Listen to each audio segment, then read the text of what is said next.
Price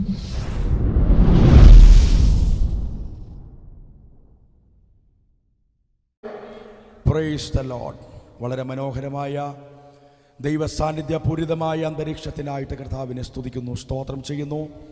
ഈ ആഴ്ചയുടെ പ്രാരംഭ ദിനം തന്നെ പ്രഭാതത്തിൽ കർത്താവിനെ ആരാധിക്കുവാൻ സർവശക്തനായ ദൈവം നമ്മളെ കൂട്ടിവരുത്തിയതോർത്ത് കർത്താവിനെ സ്തുതിക്കുകയും കർത്താവിനെ മഹത്വപ്പെടുത്തുകയും ചെയ്യുന്നു. തുടർന്ന് ചില നിമിഷങ്ങൾ നാം കർത്താവിൻ്റെ വചനത്തിന് മുമ്പിൽ ആയിരിക്കാൻ പോകുകയാണല്ലോ. കഴിഞ്ഞ മുമ്പിലത്തെ സൺഡേയിൽ നമ്മളൊരു വിഷയം പറഞ്ഞു തുടങ്ങിയിരുന്നു. അത് കൂട്ടായ്മ എന്നുള്ളതാണ്. എന്താണ് കൂട്ടായ്മ? ഇന്ന് അതിൻ്റെ രണ്ടാം ഭാഗം എന്നുള്ള നിലയിലാണ് അല്പമായി വചനത്തിൽ നമ്മൾ ചിന്തിക്കാൻ വേണ്ടി പോകുന്നത്.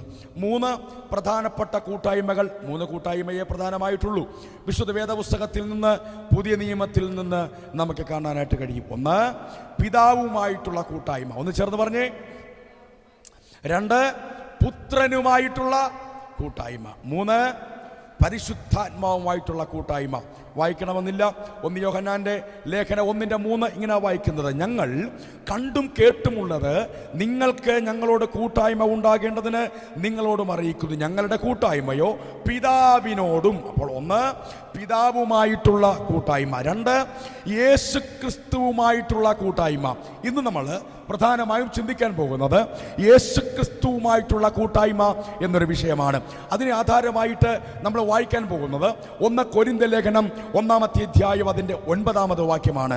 ആ വാക്യം ഇങ്ങനെ വായിക്കുന്നത്: തൻ്റെ പുത്രനും നമ്മുടെ കർത്താവുമായ യേശു ക്രിസ്തുവിൻ്റെ കൂട്ടായ്മയിലേക്ക് നിങ്ങളെ വിളിച്ചിരിക്കുന്ന ദൈവം വിശ്വസൻ. ആ വാക്യം ഒന്ന് ചേർന്ന് വായിക്കാമോ? തൻ്റെ പുത്രനും, വായിച്ചോ.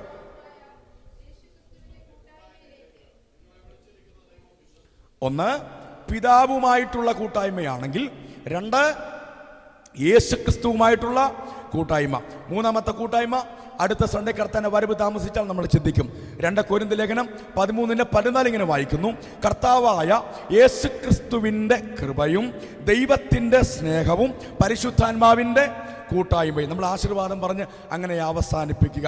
അപ്പോൾ 3 പ്രധാനപ്പെട്ട കൂട്ടായ്മകൾ നമുക്ക് വിശുദ്ധ വേദപുസ്തകത്തിൽ നിന്ന് കാണാനായിട്ട് കഴിയും. ഇന്ന് നമ്മൾ ചിന്തിക്കാൻ പോകുന്നതെന്ന് ചേർന്ന് പറഞ്ഞേ, യേശുക്രിസ്തുവുമായിട്ടുള്ള കൂട്ടായ്മ.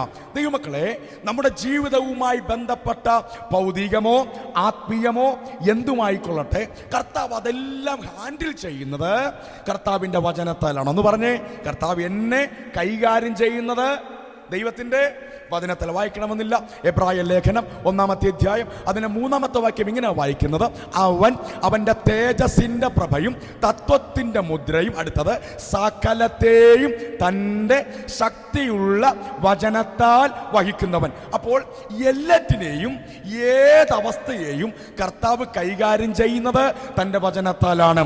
ആത്മീയമായിക്കൊള്ളട്ടെ, അത് കർത്താവ് കൈകാര്യം ചെയ്യുന്നത് തൻ്റെ വചനത്താലാണ്. ഭൗതികമായിക്കൊള്ളട്ടെ, അത് വചനത്താലാണ്. രോഗമായിക്കൊള്ളട്ടെ, അത് വചനത്താലാണ്. അതുകൊണ്ടാണ് ബൈബിൾ പറയുന്നത്: നിങ്ങൾ രോഗിയാണോ? സാരമില്ല, എൻ്റെ വചനമയച്ച് ഞാൻ അവരെ സൗഖ്യമാക്കും. നമ്മളുമായി ബന്ധപ്പെട്ട എല്ലാ വിഷയങ്ങളും കർത്താവ് കൈകാര്യം ചെയ്യുന്നതും ചെയ്തുകൊണ്ടിരിക്കുന്നതും നാളെ ചെയ്യാൻ പോകുന്നതുമെല്ലാം തൻ്റെ വചനത്താലാണ്. അതുകൊണ്ട് തന്നെ നാം കേൾക്കപ്പെടുന്ന ദൈവവചനവുമായി ബന്ധപ്പെട്ട് ഭയങ്കര പോരാട്ടങ്ങൾ ചില സമയത്തുണ്ടാകും. നമ്മൾ കേൾക്കുന്ന വചനമുണ്ടല്ലോ, ആ കേൾക്കുന്ന സമയത്ത് നമുക്ക് വളരെ മനോഹരമായിട്ടും സന്തോഷകരമായിട്ടും തോന്നും. പക്ഷേ യേശു ഒരു കാര്യം പറഞ്ഞു: ഒരു വിതകാരൻ വിതപ്പാൻ പുറപ്പെട്ടു. അവൻ വിതക്കുമ്പോൾ 1-ാമത്തെ വിത്ത് എവിടെ വീണെന്നറിയാമോ? അത് വഴിയരികിൽ വീണു. വഴിയരികിൽ വീണത് പറവ വന്ന്, പക്ഷി വന്ന് കൊത്തിക്കൊണ്ടുപോയി. ഇതുപോലെയാണ് പലപ്പോഴും നമ്മൾ കേൾക്കുന്ന ദൈവവചനം. ആ ദൈവവചനം ആഴത്തിൽ നമ്മുടെ ഹൃദയത്തിലേക്ക് ഇറങ്ങാൻ, പതിപ്പിക്കാൻ അനുവദിക്കാത്ത ഒരു ശത്രുവിൻ്റെ വ്യാപാരമുണ്ട് എന്ന് ഇന്ന് പകൽക്കാലം നമ്മൾ തിരിച്ചറിയണം. ഒരിക്കൽ കൂടെ പറയാം: നാം വചനം കേൾക്കുമ്പോൾ ഒന്നുകിൽ നമ്മളെ ഉറക്കും, അല്ലെങ്കിൽ നമ്മളെ ക്ഷീണിപ്പിക്കും, അല്ലെങ്കിൽ നമ്മുടെ ശ്രദ്ധ കളയും. കാരണം പ്രസംഗിക്കപ്പെടുന്ന ദൈവവചനത്താലാണ് നമ്മളുമായി ബന്ധപ്പെട്ട സകല വിഷയങ്ങളും കർത്താവ് ഹാൻഡിൽ ചെയ്യുന്നത്. ഓർക്കണം. അതുകൊണ്ട് വചനം കേൾക്കുമ്പോൾ അത് മറന്നു പോകാതെ, അശ്രദ്ധമായിട്ടിരിക്കാതെ, പറവ വന്ന് കൊത്തിക്കൊണ്ടു പോകാതെ ഹൃദയത്തിന്റെ മാംസപ്പലകയിൽ എഴുതുവാൻ കർത്താവ് നമ്മളെ സഹായിക്കട്ടെ. അപ്പോൾ യേശു പറഞ്ഞു വന്നത് ഇങ്ങനെയാണ്: ആദ്യത്തെ വിത്ത് എവിടെ വീണേ? വഴിയരികില്. അതിനകത്തൊന്നും കിട്ടിയില്ല. ഏറ്റവും അവസാനം യേശു പറഞ്ഞു: 100 മേനി വിളവ് കിട്ടിയ വിത്ത് എവിടെ വീണെന്നറിയാമോ? നല്ല നിലത്ത്. ഈ വഴിയരികും നല്ല നിലവും തമ്മിൽ ഒരുപാട് അകലമുണ്ടല്ലേ? സ്തോത്രം. ഒന്ന് ശ്രദ്ധിക്കണം. വഴിയരികിൽ വീണ വിത്തും നല്ല നിലത്ത് വീണ വിത്തും ഇത് തമ്മിലുള്ള പ്രധാന വ്യത്യാസം എന്താണ്? പ്രധാന വ്യത്യാസം പറയാം. വഴിയരികാണെങ്കിൽ ഒരുപാട് പേരുടെ കാൽപ്പാടുകൾ അവിടെ കാണാം. ഒരുപാട് പേരുടെ കാൽപ്പാടുകൾ കാണാം. പക്ഷെ നല്ല നിലത്താണെങ്കിൽ കൃഷിക്കാരൻ്റെ കാല് മാത്രമേ അതിനകത്ത് കാണത്തുള്ളൂ. ദൈവമക്കൾ, ഒരു കാര്യം ഞാൻ പറയാം. ദൈവത്തിൻ്റെ വചനം കേൾക്കുമ്പം നമ്മുടെ ഹൃദയത്തിനകത്തേക്ക് മറ്റാരും പറഞ്ഞിട്ട് നമ്മൾ എഴുതി വെക്കരുത്. കർത്താവ് എന്തു പറയുന്നോ അത് മാത്രമേ നമ്മുടെ മനസ്സിൽ സേവ് ചെയ്യാവൂ. വഴിയരികിലാണെങ്കിൽ കുഴപ്പമെന്ന് പറയുന്നത് വചനം കേട്ട് വെളിയിലോട്ടിറങ്ങിയാലും ശരിയാണ് പാസ്റ്റേ, സംഭവം ശരിയാണ്, പക്ഷേ എൻ്റെ അപ്പം പറഞ്ഞേക്കുന്ന അങ്ങനല്ല, എൻ്റെ അമ്മ പറഞ്ഞേക്കുന്ന അങ്ങനല്ല, അല്ലെങ്കിൽ എൻ്റെ സാഹചര്യം പറയുന്നത് അങ്ങനല്ല, ഞാൻ കേൾക്കുന്നത് അങ്ങനല്ല, ഞാൻ കാണുന്നത് അങ്ങനല്ല. ഓർക്കണം, അതെല്ലാം നമ്മുടെ വചനത്തെ അകത്ത് വീണിരിക്കുന്ന വിത്തിനെ കൊത്തിക്കളയുന്ന പറവകളാണ്. വേറെ ആരുടെയും കാൽപ്പാടുകൾ നമ്മുടെ മനസ്സാകുന്ന നല്ല നിലത്ത് പതിയാൻ നമ്മൾ അനുവദിക്കരുത്. നല്ല ഒരു ഉദാഹരണം പറയാം. യായിറോസ് എന്ന് പറയുന്ന ഒരു മനുഷ്യൻ യേശുവിൻ്റെ അടുക്കൽ വരികയാണ്. അവൻ വന്നിട്ട് യേശുവിനോടൊരു കാര്യം അവതരിപ്പിച്ച വിഷയം ഇതാണ്: എൻ്റെ കുഞ്ഞുമകൾ അത്യാസന നിലയിൽ കിടക്കുന്നു. നീ എൻ്റെ വീട് വരെ ഒന്ന് വന്നിട്ട് എൻ്റെ മകളുടെ തലയിലൊന്ന് കൈവെക്കണം. യേശു അവൻ്റെ കൂടെ പോകുമ്പോൾ യേശു അവൻ്റെ ഹൃദയത്തിലേക്ക് വലിയൊരു വിശ്വാസത്തിൻ്റെ സീഡായിട്ടത്. യേശു ഒന്നും പറഞ്ഞില്ല. യേശു പറയാതെ യേശു എന്തോ ചെയ്തു? അവൻ്റെ കൂടെ പോയി. ദൈവമക്കൾ ഓർക്കണം, ചിലപ്പോൾ കർത്താവ് നമ്മളോടൊന്നും പറയുകയില്ല, പക്ഷേ അവനെപ്പോഴും നമ്മുടെ കൂടെ കാണും. അബ്രഹാമിനോട് ദൈവം എന്താ പറയുന്നറിയാമോ? ഞാൻ നിന്നെ കാണിപ്പാനിരിക്കുന്ന ദേശത്തേക്ക് നീ യാത്രയാകണം. എന്താ പറഞ്ഞത്? ഞാൻ നിന്നെ കാണിപ്പാനിരിക്കുന്ന ദേശത്തേക്ക് യാത്രയാകണം. സ്ഥലമേതാണ് എന്ന് ദൈവം പറഞ്ഞില്ല. ആ ലാൻഡ് ഏതാണ് ദൈവം കാണിച്ചു കൊടുത്തില്ല. പക്ഷേ അബ്രഹാമിനോട് ദൈവം പറഞ്ഞു, ഞാൻ നിന്റെ കൂടെ ഉണ്ടാകും. ദൈവമക്കളെ, ചില പ്രതിസന്ധിയുടെ നടുവിൽ നമ്മൾ പ്രാർത്ഥിക്കും, കർത്താവേ, എന്തെങ്കിലും ഒരു ദൂത് എന്നോട് പറയുമോ? ഏതെങ്കിലും ഒരു പ്രവാചകൻ എൻ്റെ അടുക്കിലേക്ക് അയക്കുമോ? എന്തെങ്കിലും ഒരു ദൈവശബ്ദം എന്നോട് അങ്ങ് അരുളി ചെയ്യുമോ? ചില സമയത്ത് കർത്താവ് ഒന്നും മിണ്ടത്തില്ല കേട്ടോ. മിണ്ടാത്തത് സ്നേഹമില്ലാത്തത് കൊണ്ടല്ല, അവൻ്റെ ശബ്ദത്തെക്കാൾ ആ സമയം നമുക്ക് ആവശ്യം അവൻ്റെ സാന്നിധ്യമാണ്. ഇന്ന് പകൽക്കാലം ഞാൻ വിളിച്ചു പറയട്ടെ, ജീവിതത്തിന്റെ കട്ടിയേറിയ അനുഭവങ്ങളിൽ, ജീവിതത്തിന്റെ പ്രതിസന്ധികളിൽ, ജീവിതത്തിന്റെ പ്രയാസങ്ങളിൽ നമുക്ക് ആവശ്യം ഒരു പ്രവചന ശബ്ദമല്ല. ഇന്ന് പകൽക്കാലം ഞാൻ പറയാം, നമ്മൾ കേൾക്കുന്ന സകല പ്രവചനങ്ങളെക്കാൾ ഏറ്റവും ശക്തമാണ് ദൈവത്തിന്റെ സാന്നിധ്യം എന്ന് വിശ്വസിക്കുന്നവർ ആ കരങ്ങളെ ഉയർത്തി ഒന്ന് കർത്താവിന് സ്തോത്രം ചെയ്താട്ടെ. ആ മനുഷ്യനോട് കർത്താവ് ഒന്നും പറഞ്ഞില്ല ആ സമയത്ത്. പക്ഷെ കർത്താവ് യേശു കൂടെ പോയി അങ്ങ് നടക്കുമ്പോൾ അവന്റെ വീട്ടിൽ നിന്ന് ഒരാൾ വന്നിട്ട് പറയുക, ഗുരുവിനെ അസഹ്യപ്പെടുത്തണ്ട, കുഞ്ഞ് ചവിട്ടുക വന്ന്. യവൻ യായിറോസിന്റെ അകത്ത് വിതച്ചിരിക്കുന്ന ആ വിത്തിന്റെ മേളിലേക്ക് വേറൊരുത്തം വന്ന് ചവിട്ടുക. ദൈവമക്കളെ, യായിറോസ് എന്ത് ചെയ്തെന്നറിയാമോ? അവന്റെ വാക്ക് തൽക്കാലത്തേക്ക് കേട്ടില്ല. ഇവന്റെ ചെവിയിൽ, യായിറോസിന്റെ ചെവിയിലേക്ക് ഈ മനുഷ്യൻ വന്നൊരു നെഗറ്റീവ് വാക്ക് പറയുമ്പോൾ കർത്താവ് അവന്റെ അകത്തേക്ക് വേറൊരു വിത കൂടെ വിതച്ചു. കർത്താവ് എന്താ വിതച്ചെന്നറിയാമോ? യായിറോസേ, വിശ്വസിക്കുക മാത്രം ചെയ്യുക. നീ കേട്ട ദൂതിന് മുകളിൽ ആരെഴുതാൻ ശ്രമിച്ചാലും, ഹല്ലേലൂയ. ചിലപ്പോൾ നമ്മൾ ആരാധനയ്ക്കൊക്കെ വരും, അങ്ങ് ചീറപ്പോൾ നമുക്ക് ഭയങ്കര ബലമായിരിക്കും. താപ്പോട്ടൊക്കെ ഇറങ്ങുമ്പോൾ എന്തൊരു സന്തോഷമാണെന്നറിയാമോ, എന്തൊരു ബലമാണെന്നറിയാമോ. പക്ഷെ വീട്ടിൽ ചെന്ന് തിങ്കളാഴ്ച ചൊവ്വാഴ്ചയൊക്കെ ആകുമ്പം എവിടെ നിന്നോ എന്നറിയാത്ത ഭയങ്കര നിരാശയാണോ ദുഃഖമാണോ? ഇന്ന് പകൽക്കാലം ഒരു ദൂത് ഞാൻ പറയാം. ഇന്ന് കേൾക്കാൻ പോകുന്ന ദൂതിന്റെ മുകളിൽ ഒരുപക്ഷെ നമ്മുടെ സാഹചര്യങ്ങളിലൂടെ, നമ്മൾ കടന്നു പോകുന്ന സന്ദർഭങ്ങളിലൂടെ, അല്ലെങ്കിൽ നമ്മുടെ ശരീരം നമ്മളോട് പറയും, എടാ നിന്റെ അവസ്ഥ ഇതാണ്, ശ്രദ്ധിച്ചോണം. പക്ഷെ ഇന്ന് പകലൊരു ദൂത് ഞാൻ വിളിച്ചു പറയാ, കർത്താവ് വിതച്ച വിത്തിന്റെ മുകളിൽ വേറെ ഒരുത്തൻ ചവിട്ടാൻ നാം അനുവദിക്കരുത്. അനുവദിക്കാതെ കേൾക്കപ്പെട്ട ദൈവത്തിന്റെ ആലോചന മുറുകെ പിടിക്കാമെങ്കിൽ ഒരു ദൂത് ഞാൻ വിളിച്ചു പറയാം, അത് 30 ആകത്തില്ല, 60 ആകത്തില്ല, അത് 100 മേനിയാണ്. ഇന്ന് പകൽക്കാലം ഞാൻ വിളിച്ചു പറയാം, ദൈവിക പദ്ധതിക്കൊരിക്കലും സെക്കൻഡ് ക്വാളിറ്റി ഇല്ല. ദൈവത്തിന്റെ വിടുതൽ ഒരിക്കലും സെക്കൻഡ് ക്വാളിറ്റി ഇല്ല. ദൈവം തരുന്നത് ഫസ്റ്റ് ക്വാളിറ്റിയാണ്. അപ്പോൾ ഓർക്കണം, നാം കേട്ടുകൊണ്ടിരിക്കുന്ന ആ വിത്തിന് മുകളിൽ വേറൊരുത്തൻ ചവിട്ടാൻ നാം അനുവദിക്കരുത്. അനുവദിച്ചാൽ അതെവിടെ വീണ വിത്താണ്? വഴിയരികിൽ വീണ വിത്താണ്. സ്തോത്രം. ഇന്ന് നമ്മൾ ചിന്തിക്കാൻ പോകുന്നത് യേശുക്രിസ്തുവുമായിട്ടുള്ള കൂട്ടായ്മ എന്ന ആഴത്തിലുള്ള ഒരു വിഷയമാണ്. വായിച്ചോ, 1 കൊരിന്ത്യർ ലേഖനം നമ്മൾ വായിച്ച ആ വേദഭാഗം ഒരിക്കൽ കൂടെ നമുക്ക് ചേർന്ന് വായിക്കാം.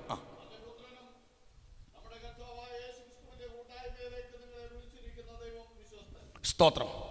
തൻ്റെ പുത്രനും നമ്മുടെ കർത്താവുമായ യേശുക്രിസ്തുവിന്റെ കൂട്ടായ്മയിലേക്ക് ഇന്ന് പകൽക്കാലം എത്ര പേർക്ക് ഉറപ്പുണ്ട് കർത്താവ് എന്നെ വിളിച്ചിട്ടാണ് ഇവിടെ വന്നതെന്ന്? ഒരുപക്ഷെ നിങ്ങൾ ചർച്ചിലേക്ക് വിളിച്ചത് നിങ്ങൾക്ക് പരിചയമുള്ള ആരെങ്കിലും ആയിരിക്കും, അല്ലെങ്കിൽ നിങ്ങളുടെ സ്നേഹിതരോ സുഹൃത്തുക്കളോ ആരെങ്കിലും ആയിരിക്കും. പക്ഷെ ഓർക്കണം, കർത്താവ് അവരെ ഒരു ടൂളായിട്ട് ഉപയോഗിച്ചെന്നേ ഉള്ളൂ. നിങ്ങളെ വിളിച്ചത് ദൈവമാണ്. നല്ല ഉറപ്പ് നമുക്കുണ്ടോ? എൻ്റെ കർത്താവ് എന്നെ വിളിച്ചിട്ടാണ് ആ സ്റ്റെപ്പ് കയറി ഞാൻ ഈ ആലയത്തിൽ വന്നത് എന്നുള്ള ഉറപ്പ് നമുക്കുണ്ടോ? പൗലോസ് കൊരിന്ത്യ സഭയോട് പറയുകയാണ്. പറയാനൊരു പശ്ചാത്തലമുണ്ട്, അതിലേക്ക് ഞാൻ ഇപ്പം പോകുന്നില്ല, അതിലേക്ക് വരും. തൻ്റെ പുത്രനും നമ്മുടെ കർത്താവുമായ യേശുക്രിസ്തുവിന്റെ കൂട്ടായ്മയിലേക്ക്. അപ്പൊ ദൈവം നമ്മളെ വിളിച്ചത് 2 കാര്യത്തിനാണ്. ഒന്ന്, യേശുവിന് നമ്മുടെ മേൽ കർത്തൃത്വം നടത്തണം എന്ന് പറഞ്ഞേ, ലോർഡ്ഷിപ്പ്, കർത്തൃത്വം നടത്തണം. രണ്ടാമത്തത്, ക്രിസ്തുവുമായിട്ടുള്ള കൂട്ടായ്മ. ഒന്ന് പറഞ്ഞേ, ക്രിസ്തുവിന്റെ കൂട്ടായ്മയിലേക്ക് ദൈവം എന്നെ വിളിച്ചിരിക്കുന്നു. ആമേൻ. ഇത്ര ശബ്ദമുള്ളോ? ക്രിസ്തുവിന്റെ കൂട്ടായ്മയിലേക്ക് ദൈവം എന്നെ വിളിച്ചിരിക്കുന്നു. ഈ വിളി എന്നൊരു വിഷയം പറയുമ്പോൾ അതിനു മുമ്പ് വേറെ 2 ദൈവിക പദ്ധതികളെ കുറിച്ച് നമ്മൾ അറിയണം. ഒന്ന്, തിരഞ്ഞെടുപ്പാണ്. ഒന്ന് ചേർന്ന് പറഞ്ഞേ, തിരഞ്ഞെടുപ്പ്. 2, വേർതിരിക്കുക. 3, വിളിക്കുക. ഒന്ന് ചേർന്ന് പറഞ്ഞേ, തിരഞ്ഞെടുക്കുക, വേർതിരിക്കുക, വിളിക്കുക. ദൈവമക്കളെ, ഞാനും നിങ്ങളും ആയിരിക്കുന്നുണ്ടല്ലോ ഒരു ഭയങ്കര ദൈവിക പദ്ധതിയുടെ ഭാഗമായിട്ടാണ്. കുഞ്ഞുങ്ങൾ കളിക്കട്ടെ, അവരുടെ പ്രായം അതാണ്. നമ്മൾ ഇങ്ങോട്ട് ശ്രദ്ധിച്ചേ. നാം ഇവിടെ ആയിരിക്കുന്നത് ഒരു വലിയ ദൈവിക പദ്ധതിയുടെ ഭാഗമാണ്. ഒന്ന് ചേർന്ന് പറഞ്ഞേ, ദൈവം എന്നെ തിരഞ്ഞെടുത്തു. ചേർന്ന് പറ. 2, ദൈവം എന്നെ വേർതിരിച്ചു. 3, ദൈവം എന്നെ വിളിച്ചു. ദൈവമക്കളെ, ഇത് നാം ജനിച്ചതിന് ശേഷം നടന്ന ഒരു ദൈവിക പദ്ധതിയോ പ്രവൃത്തിയോ അല്ല. ദൈവം നമ്മളെ തിരഞ്ഞെടുത്തത് എപ്പോഴാണെന്നറിയാമോ? എഫേസ്യ ലേഖനം 1:4 ഇങ്ങനെയാണ് വായിക്കുന്നത്: നാം തന്റെ സന്നിധിയിൽ വിശുദ്ധരും നിഷ്കളങ്കരുമാകേണ്ടതിന് അവൻ ലോകസ്ഥാപനത്തിനു മുമ്പേ അവനിൽ തിരഞ്ഞെടുത്തു. ഇന്ന് പകൽക്കാലം നാം ഇവിടെ, അല്ലെങ്കിൽ നമ്മളെ ഇവിടെ കൊണ്ടിരുത്താൻ ദൈവം പദ്ധതിയിട്ട, വിഭാവനം ചെയ്ത ആ രക്ഷണ്യ പദ്ധതിയുടെ ആഴം എന്താണെന്ന് തിരിച്ചറിയുന്നുണ്ടോ? ഈ ഭൂമിക്ക് അടിസ്ഥാനമിടുന്നതിന് മുമ്പ് ഇവിടെ ഇരിക്കുന്ന ദൈവമക്കളോട് ഞാൻ ഉറപ്പിച്ചു പറയാം, ഇന്ന് പകലിൽ നിങ്ങളിവിടെ ഇരിക്കാൻ കാരണം ഈ ഭൂമിക്ക് അടിസ്ഥാനമിടുന്നതിന് മുമ്പ് ദൈവം നിങ്ങളെ തിരഞ്ഞെടുത്തത് കൊണ്ടാണ്. അപ്പോൾ ദൈവം നമ്മളെ തിരഞ്ഞെടുത്തത് നാം നമ്മുടെ ജനനത്തിനല്ല, ജനനത്തിന് ശേഷമല്ല, നാം ജനിക്കുന്നതിന് മുമ്പേയുമല്ല, അതിനുമപ്പുറം ഭൂമി ഉണ്ടാകുന്നതിന് മുമ്പേ ദൈവം എന്നെ തിരഞ്ഞെടുത്തു. അപ്പൊ ദൈവം നമ്മളെ എപ്പോഴാണ് തിരഞ്ഞെടുത്തത്? ലോക സ്ഥാപനത്തിന് മുമ്പ്. ഇനി ദൈവം നമ്മൾ എപ്പോഴാണ് വേർതിരിച്ചത്? ഗലാത്യ ലേഖനം 1:15, Galatians chapter 1:15. അവിടെ ഇങ്ങനെ വായിക്കുന്നത്: എങ്കിലും എൻ്റെ ജനനം മുതൽ. അപ്പൊ ശ്രദ്ധിച്ചേ, തിരഞ്ഞെടുത്തത് എപ്പോഴാ? ജനനത്തിന് മുമ്പ്, അല്ലെങ്കിൽ ലോക സ്ഥാപനത്തിന് മുമ്പ്. നമ്മൾ ഇന്നിവിടെ ഇരിക്കാൻ കാരണം, ദൈവം നമ്മളെ വേർതിരിച്ചത് എപ്പോഴാണെന്നറിയാമോ? അമ്മയുടെ ഉദരത്തിൽ നിന്ന് ഈ ഭൂമിയിലേക്ക് നമ്മൾ വന്നില്ലേ, ആ നിമിഷം തന്നെ ദൈവം നിങ്ങളെ ദൈവത്തിന്റെ പദ്ധതിക്ക് വേണ്ടി വേർതിരിച്ചു. രക്ഷിക്കപ്പെട്ട എത്ര വർഷമായി? 5 10? നമ്മളെന്താ വിചാരിക്കുന്നേ? 10 വർഷം മുന്നേ കർത്താവ് എന്നെ വിടുവിച്ചു. അല്ല, നമ്മളെ അങ്ങനെ വിടുവിക്കാൻ ദൈവം പദ്ധതിയിട്ട രക്ഷണ്യ പദ്ധതിയുടെ ആഴം മനസ്സിലായോ? തിരഞ്ഞെടുത്തത് ലോകസ്ഥാപനത്തിന് മുമ്പാണെങ്കിൽ ദൈവം നമ്മളെ വേർതിരിച്ചത് എൻ്റെ ജനനം മുതൽ. ഇന്ന് പകൽക്കാലം പറയട്ടെ, നാം ജനിച്ചതിന് ശേഷം എന്തെല്ലാം പ്രതിസന്ധികളിലൂടെ കടന്നുപോയി. രക്ഷിക്കപ്പെട്ടതിന് ശേഷമല്ല, രക്ഷിക്കപ്പെടുന്നതിന് മുമ്പ്. അതും പോട്ടെ, ജനനത്തിൽ തന്നെ നമ്മളെ ഈ ലോകത്ത് നിന്ന് മാറ്റിക്കളയാൻ പിശാച് എന്തുമാത്രം പദ്ധതി ഒരുക്കിയതാ.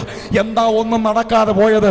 രക്ഷിക്കപ്പെട്ടതിന് ശേഷമല്ല, അതിനു മുമ്പേയും അത്ഭുതകരമായി ദൈവം നമ്മളെ നടത്താൻ കാരണം, ദൈവം നമ്മളെ വേർതിരിച്ചത് ജനനത്തിന് മുമ്പേ മാത്രമല്ല, നാം അമ്മയുടെ ഉദരത്തിൽ നിന്ന് പുറത്തേക്ക് വരുമ്പോൾ ഇവൻ എനിക്കുള്ളവനാണ്, ഇവൻ എൻ്റെ മകനാണ് എന്ന് പറഞ്ഞ് ദൈവം നമ്മളെ വേർതിരിച്ചു. അപ്പോൾ ലോകസ്ഥാപനത്തിന് മുമ്പ് ദൈവം നമ്മെ തിരഞ്ഞെടുത്തു. അമ്മയുടെ ഉദരത്തിൽ നിന്ന് പുറത്തേക്ക് വന്നപ്പോൾ ദൈവം നമ്മളെ വേർതിരിച്ചു. അതിനുശേഷം 10, 15, 20 വർഷം കഴിഞ്ഞിട്ടാണ് ദൈവം നമ്മളെ വിളിച്ചത്. സ്തോത്രം. വലിയ ദൈവിക പദ്ധതിയാണ്. ഇതിൻ്റെ ആഴം മനസ്സിലാകുമ്പോഴാണ് ഞാൻ ഇന്നിവിടെ ഇരിക്കാൻ കാരണം എന്താണ്. നമ്മൾ പലപ്പോഴും ദൈവസന്നിധിയിൽ നിന്ന് അകന്നു പോകാൻ തോന്നും. ഇന്ന് പ്രാർത്ഥനയ്ക്ക് പോകുന്നില്ല, എന്തിനാ അങ്ങനെ പോകുന്നു? അല്ലെങ്കിൽ ക്രിസ്തീയ ജീവിതത്തിൽ പല ക്ഷീണങ്ങളും ഭാരങ്ങളും ഒക്കെ വന്നിട്ടും നമുക്കൊന്നും പറഞ്ഞു പോകാൻ പറ്റാത്തതിൻ്റെ കാര്യം എന്താണെന്ന് അറിയാമോ? നാം ജനിക്കുന്നതിന് മുമ്പേ, ലോകസ്ഥാപനത്തിന് മുമ്പേ ദൈവം നമ്മളെ തിരഞ്ഞെടുത്തു വേർതിരിച്ചു വിളിച്ചത് കൊണ്ടാണ് നമുക്ക് യേശുവിനെ വിട്ട് കടന്നു പോകാൻ പറ്റാത്തത്. സ്തോത്രം. അപ്പോ പൗലോസ് ഇവിടെ പറയുന്നു, 1 Corinthians chapter 1 verse 9, തന്റെ പുത്രനും നമ്മുടെ കർത്താവുമായ യേശുക്രിസ്തുവിന്റെ കൂട്ടായ്മയിലേക്ക്. അപ്പോൾ ദൈവസഭയിലായിരിക്കുന്ന എല്ലാവർക്കും ആരുമായിട്ട് ഫെലോഷിപ്പ് ഉണ്ടാവണം, അല്ലെങ്കിൽ ഉണ്ട്, യേശുക്രിസ്തുവായിട്ട്. നമ്മുടെ ഈ ഫെലോഷിപ്പ് തുടങ്ങിയത് എപ്പോഴാണെന്നറിയാമോ? രക്ഷിക്കപ്പെട്ട സമയത്ത് ഏതാണ്ട് ഭാഗികമായിട്ടെന്ന് പോലും പറയാൻ കഴിയില്ല, എന്നാൽ ബന്ധമുണ്ടായി. എന്നാൽ ഈ ഫെലോഷിപ്പ് തുടങ്ങിയത് എവിടാന്നറിയാമോ? വായിച്ചോ, പ്രധാനപ്പെട്ട ദൂതിലേക്ക് നമ്മൾ പ്രവേശിക്കുകയാണ്. Romance chapter 6 verse 3. യേശുക്രിസ്തുവുമായിട്ടുള്ള ഒരാളുടെ ഫെലോഷിപ്പ് അല്ലെങ്കിൽ ആ പങ്കാളിത്തം തുടങ്ങുന്നത് എവിടെയാണ്? റോമലേഖനം 6:3. അല്ല, യേശുക്രിസ്തുവിനോട് ചേരുവാൻ സ്നാനമേറ്റവരായ നാം എല്ലാവരും അവന്റെ മരണത്തിൽ പങ്കാളികളായി തീരുവാൻ സ്നാനമേറ്റിരിക്കുന്നു. Romance 6 verse 3. അല്ല, യേശുക്രിസ്തുവിനോട്, ഗ്രീക്കിൽ കൊടുത്തിരിക്കുന്നത് ഈസ് ക്രിസ്റ്റോൺ, യേശുവിനോട് പറ്റിച്ചേരുവാൻ, യേശുവിനോട് ഫെലോഷിപ്പിലാകുവാൻ ഒരു ദൈവ പൈതലിനെ ദൈവം നിയോഗിച്ചു, വേർതിരിച്ചു. ആ ഫെലോഷിപ്പ് സ്റ്റാർട്ട് ചെയ്തപ്പോഴാണെന്നറിയാമോ? ക്രിസ്തുവിനോട് ചേരുവാൻ സ്നാനമേറ്റവരായ നാം. അപ്പോൾ യഥാർത്ഥത്തിൽ ആ ഫെലോഷിപ്പ് തുടങ്ങുന്നത് ഏത് പോയിന്റ് മുതലാ? അതിനു മുന്നേ തന്നെ കർത്താവായിട്ട് എനിക്ക് ബന്ധമുണ്ട്, അതിനെ രക്ഷിക്കപ്പെടുക എന്ന് പറയുന്നത്. പക്ഷേ പൗലോസ് പറയുന്നു, സ്നാനപ്പെടുക എന്ന് പറയുന്നത് ഒരു നിസ്സാര കാര്യമല്ല. ആ വ്യക്തി യേശുക്രിസ്തുവുമായിട്ട് ചേരുന്നു മാത്രമല്ല, പിന്നെ പറ്റിച്ചേരുന്നു. അതായത് പാല് വെള്ളത്തിൽ ഒഴിക്കുന്നു. ഇപ്പോൾ വന്ന് പണ്ടൊക്കെ പാലിനകത്ത് വെള്ളം ചേർക്കുമായിരുന്നു. ഇപ്പോൾ വന്ന് ഏതിനകത്ത് എന്ത് ചേർക്കുന്നു ഇതിപ്പോൾ ചേർക്കുന്നവർ തന്നെ പോകുന്നില്ല. അപ്പോൾ ശ്രദ്ധിച്ച്, അതിനൊരു ഉദാഹരണം പറഞ്ഞത്, പാലിനകത്തേക്ക് വെള്ളം ചേർത്താൽ ഇതൊരിക്കലും പിരിയാൻ കഴിയാത്ത നിലയിൽ ലയിച്ചു പോകുന്നത് പോലെ ഒരു ഫെലോഷിപ്പ് സ്നാനത്തോടുകൂടി ആരംഭിക്കുകയാണ്. യേശുക്രിസ്തുവിനോട് ചേരുവാൻ, ഈസ് ക്രിസ്റ്റോൺ എന്ന് പറഞ്ഞാൽ അതിൻ്റെ അർത്ഥം യേശുക്രിസ്തുവുമായിട്ട് പിരിയാത്ത ഒരു ഫെലോഷിപ്പ് സ്നാനത്തിലൂടെ നാം ആരംഭിച്ചിരിക്കുകയാണ്. സ്ഥാനപ്പെടാത്തവരും സ്ഥാനപ്പെടാൻ ആഗ്രഹിക്കുന്നവരും സ്ഥാനപ്പെട്ടവരും ഒക്കെ ആലോചിച്ചോണം, ഉറപ്പിച്ചോണം, ചിന്തിച്ചോണം, ഞാൻ യേശുക്രിസ്തുവുമായിട്ട് ഒരു ഫെലോഷിപ്പിലാണ്. ആമേൻ, ഹല്ലേലൂയ. അപ്പൊ ശ്രദ്ധിച്ചേ, ഈ ക്രിസ്റ്റോൺ എന്ന് പറയുന്നത് അവനോട് പറ്റിയിരിക്കുക എന്നുള്ളതാണ്. അപ്പൊ ശ്രദ്ധിക്കണം, ഈ സ്ഥാനപ്പെടുന്ന സമയത്ത് ആണ് ഫെലോഷിപ്പ് തുടങ്ങുന്നത് എന്ന് പറഞ്ഞാൽ അതിന് വേറൊരു അർത്ഥമുണ്ട്. എന്താണെന്നറിയോ? രക്ഷിക്കപ്പെടുക എന്ന് പറയുന്നത് എൻ്റെ മനസ്സിൽ നടക്കുന്ന ഒരു കാര്യമാണ്, അല്ലേ? ഒരാൾ രക്ഷിക്കപ്പെട്ടു എന്ന് നമ്മൾ ചോദിക്കുമ്പം ഞാൻ രക്ഷിക്കപ്പെട്ടു എന്ന് പറഞ്ഞാൽ സർട്ടിഫിക്കറ്റ് കാണിക്കാൻ പറയാൻ പറ്റുമോ? ഇല്ല, അങ്ങനെ ഒരു സർട്ടിഫിക്കറ്റ് ഇല്ല. പക്ഷെ ബാപ്റ്റിസത്തിന് വേണമെങ്കിൽ ഒരു സർട്ടിഫിക്കറ്റ് കൊടുക്കാം, നമുക്കുണ്ട് കേട്ടോ, വേറെ വേണമെങ്കിൽ പറഞ്ഞാൽ മതി. അപ്പോൾ രക്ഷിക്കപ്പെട്ടതിന് സർട്ടിഫിക്കറ്റ് ഇല്ല, ബാപ്റ്റിസത്തിന് ഉണ്ട്. അപ്പോൾ രക്ഷിക്കപ്പെടുക എന്ന് പറയുന്നത് അകത്ത് നടക്കുന്നൊരു കാര്യമാണ്, അല്ലേ? പക്ഷെ സ്ഥാനപ്പെടുമ്പം എന്താ ചെയ്യണമെന്ന് അറിയാമോ? കർത്താവേ, എൻ്റെ ഈ ശരീരത്തെ കൂടെ നീയുമായിട്ടുള്ള ഫെലോഷിപ്പിനായി ഞാൻ നിനക്ക് വേണ്ടി സമർപ്പിക്കുന്നു. ഇതാണ് സ്നാനം. അപ്പൊ സ്നാനം ചെറിയൊരു പരിപാടിയല്ല. നമ്മുടെ ആത്മാവിനെ മാത്രമല്ല, നമ്മുടെ അതിനാ വെള്ളത്തിലോട്ട് മുക്കുന്നത് എന്ന് പറഞ്ഞാല് ഒരവയവെങ്കിലും മുങ്ങാത്തമുണ്ടെങ്കിൽ ഒന്നുകൂടെ മുക്കും. അപ്പോ ഏതെങ്കിലും ഒരു അവയവം മുങ്ങാത്തമുണ്ടെങ്കിൽ അത് സ്നാനമാകുമോ? ഇല്ല. കാരണം എൻ്റെ ദേഹി ആത്മാവിനെ ക്രിസ്തുവുമായിട്ടുള്ള ഫെലോഷിപ്പിന് ഞാൻ എന്ത് ചെയ്യുന്നു? സമർപ്പിക്കുന്നു. അതാണ് പറ്റിയിരിക്കുക എന്ന് പറയുന്നത്. എൻ്റെ കീഴെ വെള്ളം, എൻ്റെ ചുറ്റിലും വെള്ളം, എൻ്റെ മേളിലും വെള്ളം. ഇതാണ് ഫെലോഷിപ്പ് എന്ന് പറയുന്നത്. ഒരു കാര്യം പറയാം, അതിന് മറ്റൊരു ദൂത് കൂടെ ഉണ്ട്. ഈ ക്രിസ്തുവിനോട് പറ്റിയിരുന്ന കൂട്ടായ്മ ആചരിക്കുക. അങ്ങനെയാണെങ്കിൽ അതിൻ്റെ ഒരു ദൂത് കൂടെ പറഞ്ഞിട്ട് പോകാം. ക്രിസ്തുവിനോട് പറ്റിയിരിക്കുന്ന ദൈവ പൈതലെ, നീ തറ പറ്റാൻ എൻ്റെ ദൈവം അനുവദിക്കുകയില്ല.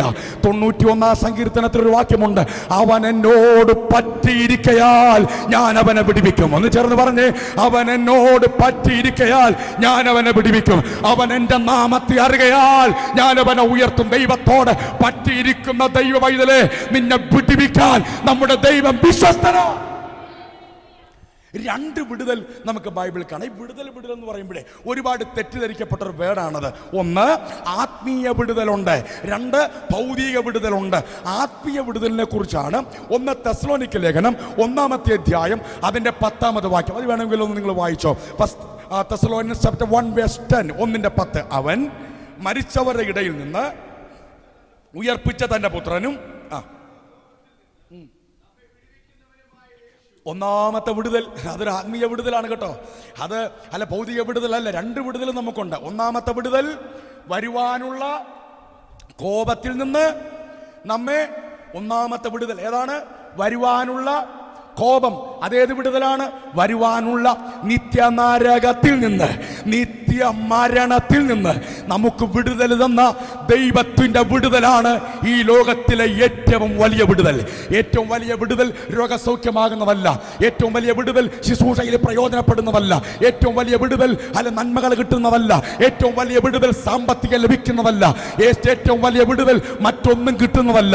ലോകത്തിലെ ഏറ്റവും വലിയ വിടുതൽ വരാനുള്ള കോപത്തിൽ നിന്ന് എന്റെ ആത്മാവിനെ വിടുവിച്ച ദൈവത്തിന്റെ വിടുതലാണ് ഏറ്റവും വലിയ വിടുതൽ. ഇന്ന് പകൽക്കാലം നാം ആരാധിക്കുന്നെങ്കിൽ, നാം കൈയടിക്കുന്നെങ്കിൽ അതിന്റെ പിന്നിലെ ഒരു പ്രധാനപ്പെട്ട കാരണം നിത്യതയിൽ നിന്ന്, നിത്യമായ മരണത്തിൽ നിന്ന് നിത്യജീവനിലേക്ക് എന്നെ കരം പിടിച്ചുകൊണ്ടുപോയ ദൈവത്തിന്റെ വിടുതലാണ് ജീവിതത്തിലെ ഏറ്റവും വലിയ വിടുതൽ. ആമേൻ. അപ്പോൾ ഒന്നാമത്തെ വിടുതൽ അതൊരു ആത്മീയ വിടുതലാണ്. ആ വിടുതലിന്റെ പേര് വരുവാനുള്ള കോപത്തിൽ നിന്നുള്ള വിടുതൽ.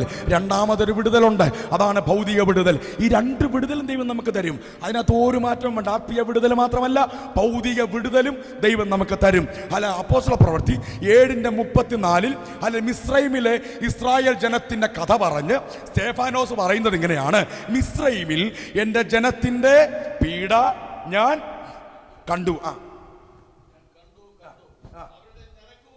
കേട്ടു. ആ വിടുതൽ ഒരാത്മീയ വിടുതലല്ല, ആ വിടുതൽ ഒരു ഭൗതിക വിടുതലാണ്. ഇന്ന് പകലിൽ ഞാൻ ഉറപ്പിച്ച് തറപ്പിച്ച് നെറ്റിച്ചുളിയാതെ തല ഉയർത്തി പറയുന്നു, ആത്മീയ വിഷയത്തിൽ മാത്രമല്ല, ആത്മീയ വിടുതൽ മാത്രമല്ല, ഭൗതിക വിടുതലും നമ്മുടെ ആവശ്യത്തിനനുസരിച്ച് നമ്മുടെ ജീവിതത്തിൽ വെളിപ്പെടുത്താൻ എൻ്റെ ദൈവം വിശ്വസ്തനാണെന്നും എൻ്റെ ദൈവത്തിന് അങ്ങനെ കഴിവുണ്ടെന്നും ഞാൻ വിശ്വസിക്കുന്നു. ഇന്ന് പകലിൽ ഏതെങ്കിലും ഒരു വിഷയത്തിനകത്ത് ഭാരപ്പെട്ട ഒരു വിടുതലിന് വേണ്ടിയാണ് ഇന്ന് പകൽക്കാലം നിങ്ങൾ ദൈവ സാന്നിധ്യത്തിലിരിക്കുന്നെങ്കിൽ ഉറച്ചു വിശ്വസിച്ചോ, അതിനകത്തുനിന്ന് വിടുവിപ്പാൻ എൻ്റെ ദൈവം വിശ്വസ്തനാണ്. അവരുടെ ഞരക്കവും കേട്ടു, അവരെ വിടുവിപ്പാൻ ഞാൻ ഇറങ്ങി വന്നിരിക്കുന്നു. 2-3 പേർ എൻ്റെ നാമത്തിൽ കൂടി വരുന്നവരുടെ നടുവിൽ ഞാൻ ഉണ്ട്. എന്തിനാ കർത്താവ് ഇറങ്ങി വന്നേക്കുന്നത്? എന്തിനാ കർത്താവ് ഇതിനകത്ത് വന്നേക്കുന്നത്? ദൈവമക്കൾ ഓർക്കണം, നമുക്കൊരു വിടുതൽ തരാൻ എൻ്റെ ദൈവത്തിന് യാതൊരു അസൂയയുമില്ല. നമ്മൾ അനുഗ്രഹിക്കപ്പെട്ടു പോകുമോ എന്നൊരു അസ്വസ്ഥത ദൈവത്തിനില്ല. ഇന്ന് പകൽ വിശ്വസിക്കുക, ഞാൻ കടന്നു പോകുന്ന എല്ലാ ആത്മീയ ഭൗതിക മേഖലയിലും എനിക്ക് വിടുതൽ തരാൻ എൻ്റെ ദൈവത്തിന് കഴിവുണ്ട്. വിശ്വസിക്കുന്നവർ ആ കരങ്ങളെ ഉയർത്തി ഹല്ലേലൂയ. അപ്പോൾ ഈ ക്രിസ്തുവുമായി പറ്റിച്ചേരുക, ക്രിസ്തുവുമായിട്ട് ഫെലോഷിപ്പിലാകുക. അതുമായി ബന്ധപ്പെട്ട ഒരു പ്രധാനപ്പെട്ട വാക്യമാണ് ഞാൻ നേരത്തെ പറഞ്ഞത്. അവൻ എന്നോട് പറ്റിയിരിക്കയാൽ ഞാൻ അവനെ വിടുവിക്കും. ദൈവം വചനത്തിനകത്ത് കാലേബ് എന്ന് പറയുന്ന ഒരു മനുഷ്യനെ കുറിച്ച് ഒരു വാക്യം ഒരിക്കൽ ഇങ്ങനെ എഴുതി. ആവർത്തന പുസ്തകം Deuteronomy chapter 1 verse 35 and 36. ആവർത്തന പുസ്തകം 1-ാമത്തെ അധ്യായം അതിന്റെ 35-36 വാക്യങ്ങളൊന്ന് വായിച്ചു.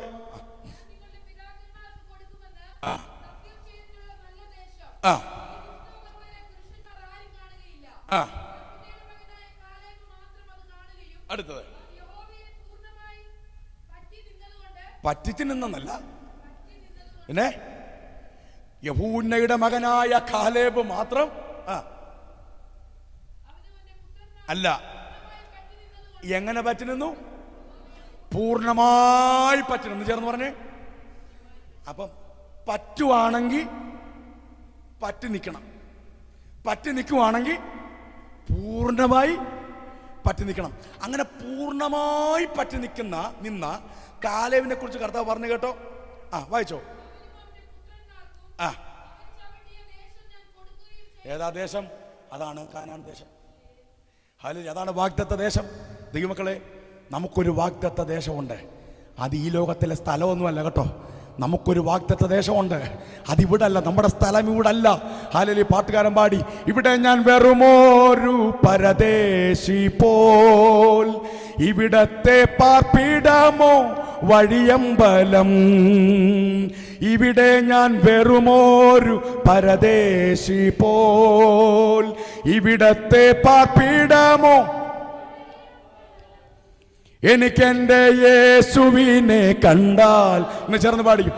ഓ ഈകത്തിലെ മായ സുഖം വിട്ടാൽ മതി, ഓ എനിക്കെന്റെ യേശുവിനെ കണ്ടാൽ മതി, ഈകത്തിലെ മായ സുഖം. നമുക്കൊരു രാജ്യമുണ്ട്. ഈ രാജ്യം ഇളകി പോകുന്നതാണ്. നമ്മുടെ രാജ്യം തന്നെ, നമ്മുടെ രാജ്യത്തിന്റെ തലസ്ഥാനം ഈ അടുത്ത കാലങ്ങളിൽ കണ്ട ഏറ്റവും വലിയ പ്രതിഷേധം നീ കഴിഞ്ഞ ആഴ്ച കണ്ടു. ഹല്ലേലൂയ. ഭരണം നിയന്ത്രിക്കുന്ന ഭരണത്തലവന്മാർ യൗവനക്കാരുടെ മൂർച്ചയ്ക്ക് മുന്നിൽ, പോരാട്ട വീര്യത്തിന് മുന്നിൽ മുട്ടുമടക്കിയ ദിവസങ്ങളായിരുന്നു ഈ ദിവസങ്ങൾ. ഭരണം അടിഞ്ഞു മാറും. ലോകത്തിലെ എല്ലാ രാജ്യങ്ങളും ഇളകിപ്പോകും. എന്നാൽ ഇളകാത്ത ഒരു രാജ്യം നമുക്ക് ഉയരത്തിലുണ്ട്. ഈ രാജ്യമെല്ലാം പൊളിഞ്ഞു പോകും. ബൈബിൾ പറയുന്നു, ഇളകാത്ത രാജ്യം പ്രാപിക്കുന്നത് കൊണ്ട് നമ്മുടെ ദേശം ഇവിടെയല്ല, നമ്മുടെ നാടിതല്ല, മറ്റൊരു രാജ്യം നമുക്കുണ്ട്. ഇവിടെ കണ്ണുനീരുണ്ട്, ഇവിടെ ദുഃഖമുണ്ട്, ഇവിടെ മുറവിളിയുണ്ട്.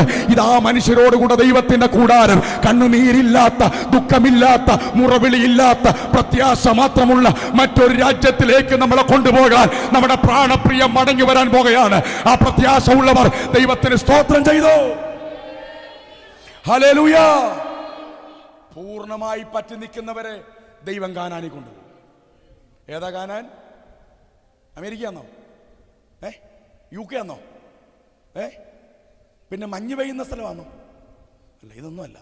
കാനാൻ എന്ന് പറയുന്നത് നമുക്കൊരു നിത്യരാജ്യമുണ്ട്. അപ്പോൾ ഈ ക്രിസ്റ്റോൺ ആ സ്ഥാനത്തിലൂടെ ഒരാൾ കർത്താവുമായിട്ടുള്ള വലിയ ഫെലോഷിപ്പിലോട്ട് വരുന്നു. അടുത്തത് തിരുവത്താഴത്തിലൂടെ ആ ഫെലോഷിപ്പ് വളരുന്നു. വായിച്ചോ. കൊരിന്ത്യർ ലേഖനം 1 കൊരിന്ത്യർ ലേഖനം 10-ാമത്തെ അധ്യായം അതിൻ്റെ 16-17 വാക്യങ്ങൾ. നാം അനുഗ്രഹിക്കുന്ന അനുഗ്രഹപാത്രം ക്രിസ്തുവിന്റെ രക്തത്തിന്റെ കൂട്ടായ്മയല്ലയോ? നാം നുറുക്കുന്ന അപ്പം ക്രിസ്തുവിന്റെ ശരീരത്തിന്റെ കൂട്ടായ്മയല്ലയോ? അപ്പോൾ സ്ഥാനത്തിലൂടെ യേശു ക്രിസ്തുവായിട്ട് ഫെലോഷിപ്പ് ആരംഭിക്കുന്ന ഒരു വ്യക്തി തിരുവത്താഴ ശുശ്രൂഷയിലൂടെ ആ ഫെലോഷിപ്പിൽ വളരുന്നു. ആമേൻ. ഹല്ലേലൂയ. ഹല്ലേലൂയ. തിരുവത്താഴം എന്ന് പറയുന്നത് ഒരപ്പത്തിന്റെ ഒരംശവും ആ വീഞ്ഞിൽ നിന്നൊരംശവും കുടിച്ച് സ്തോത്രം ചെയ്യുക എന്നുള്ളത് മാത്രമല്ല, അത് എന്തുവായിട്ടുള്ള ഫെലോഷിപ്പാ? ക്രിസ്തുവിന്റെ ശരീരവും രക്തവുമായിട്ടുള്ള ഫെലോഷിപ്പ്. നാം അനുഗ്രഹിക്കുന്ന അനുഗ്രഹപാത്രം ക്രിസ്തുവിന്റെ രക്തത്തിന്റെ എന്ത് പാത്രമാ? സങ്കീർത്തനക്കാരൻ വേറൊരു പാത്രത്തിന്റെ കാര്യം പറഞ്ഞു. രക്ഷയുടെ. ഇത് മനസ്സിലാകണമെങ്കിൽ പഴയ നിയമത്തെ ദൈവജനം എങ്ങനെ പെസക ആചരിച്ചെന്ന് മനസ്സിലാവണം. എന്നാലേ ഈ അനുഗ്രഹപാത്രം എന്നുള്ള വിഷയം മനസ്സിലാകും. പഴയ നിയമത്തിൽ ഇസ്രായേൽ ജനം പെസക ആചരിക്കും. യഹൂദന്മാർ പെസക ആചരിക്കുമ്പോൾ പെസക തുടങ്ങുന്നതിന് മുമ്പ് 4 പാനപാത്രങ്ങൾ അവരിങ്ങനെ നിറച്ചു വെക്കും. എത്ര പാനപാത്രമാണ്? 4 പാനപാത്രം. ഒന്നാമത്തെ പാനപാത്രത്തിന്റെ പേര് കിറ്റൂഷ് എന്നാണ്. അതായത് വിശുദ്ധീകരണത്തിന്റെ പാനപാത്രം. എന്തുവാ? ഇതിനെല്ലാത്തിനും ഹീബ്രു വേർഡ് ഉണ്ട്. അത് പറഞ്ഞാൽ ഇത് ബൈബിൾ സ്റ്റഡി അല്ലാത്തതുകൊണ്ടും അതൊരു വിരസത, അതുകൊണ്ട് ഞാൻ ആ വേർഡെല്ലാം ഉപേക്ഷിക്കുവാണ്. അപ്പോൾ ഒന്നാമത്തെ പാനപാത്രം ഏതാണ്? വിടുതലിൻ്റെ പാനപാത്രമാണ്. അപ്പോൾ ഈ പെസക തുടങ്ങുന്നതിന് തൊട്ട് മുമ്പ് വീട്ടിലെ ഏറ്റവും മൂത്തയാൾ വന്ന് ഈ പാനപാത്രത്തിൽ നിന്ന് ഒഴിച്ച് ബാക്കിയുള്ള ആളുകൾക്കെല്ലാം കൊടുക്കും. ഇത് കൊടുത്തിട്ട് കുടിച്ചതിന് ശേഷം അടുത്തതൊരു പരിപാടി അവിടെ നടക്കും.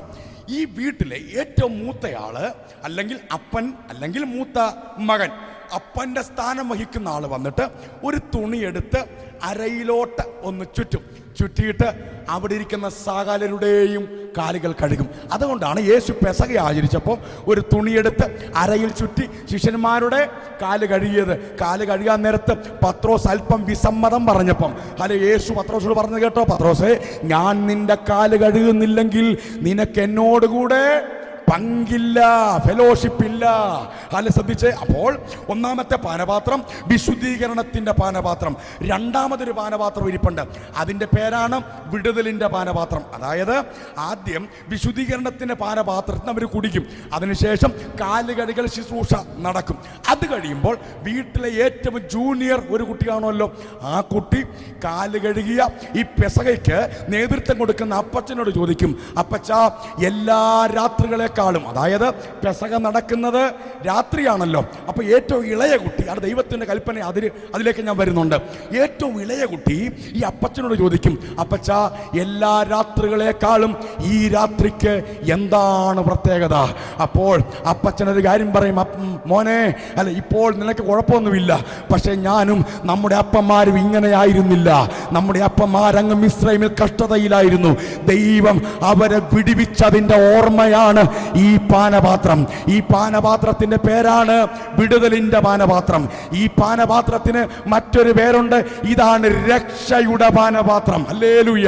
എന്നിട്ട് ഇത് പറഞ്ഞിട്ട് ഈ പെസകയ്ക്ക് നേതൃത്വം കൊടുക്കുന്ന ഈ അപ്പച്ചൻ ഈ പാനപാത്രം എടുത്ത് മുകളിലേക്ക് ഉയർത്തിയിട്ട് ദൈവം മിസ്രൈമിൽ നിന്ന് വിടുവിച്ച ആ വിടുതലോർത്ത് സ്തോത്രം ചെയ്യും. ഈ പശ്ചാത്തലത്തിലെ ദാവീദ് പറഞ്ഞത്, യഹോവ എനിക്ക് ചെയ്ത സകല ഉപകാരങ്ങൾക്ക് ഞാൻ അവനെന്ത് പകരം കൊടുക്കും? ഞാൻ രക്ഷയുടെ പാനപാത്രം എടുത്ത് എന്റെ ദൈവത്തിന് സ്തോത്രം ചെയ്യും. ദൈവമക്കളെ, ദൈവം നമ്മളെ നടത്തിയ ചെറുതും വലുതുമായിരിക്കുന്ന എല്ലാ ഉപകാരങ്ങളെ ഓർത്ത് ആ കരങ്ങളെ ഉയർത്തി, ശബ്ദമുയർത്തി ഒന്ന് ദൈവത്തിന് സ്തോത്രം ചെയ്തു.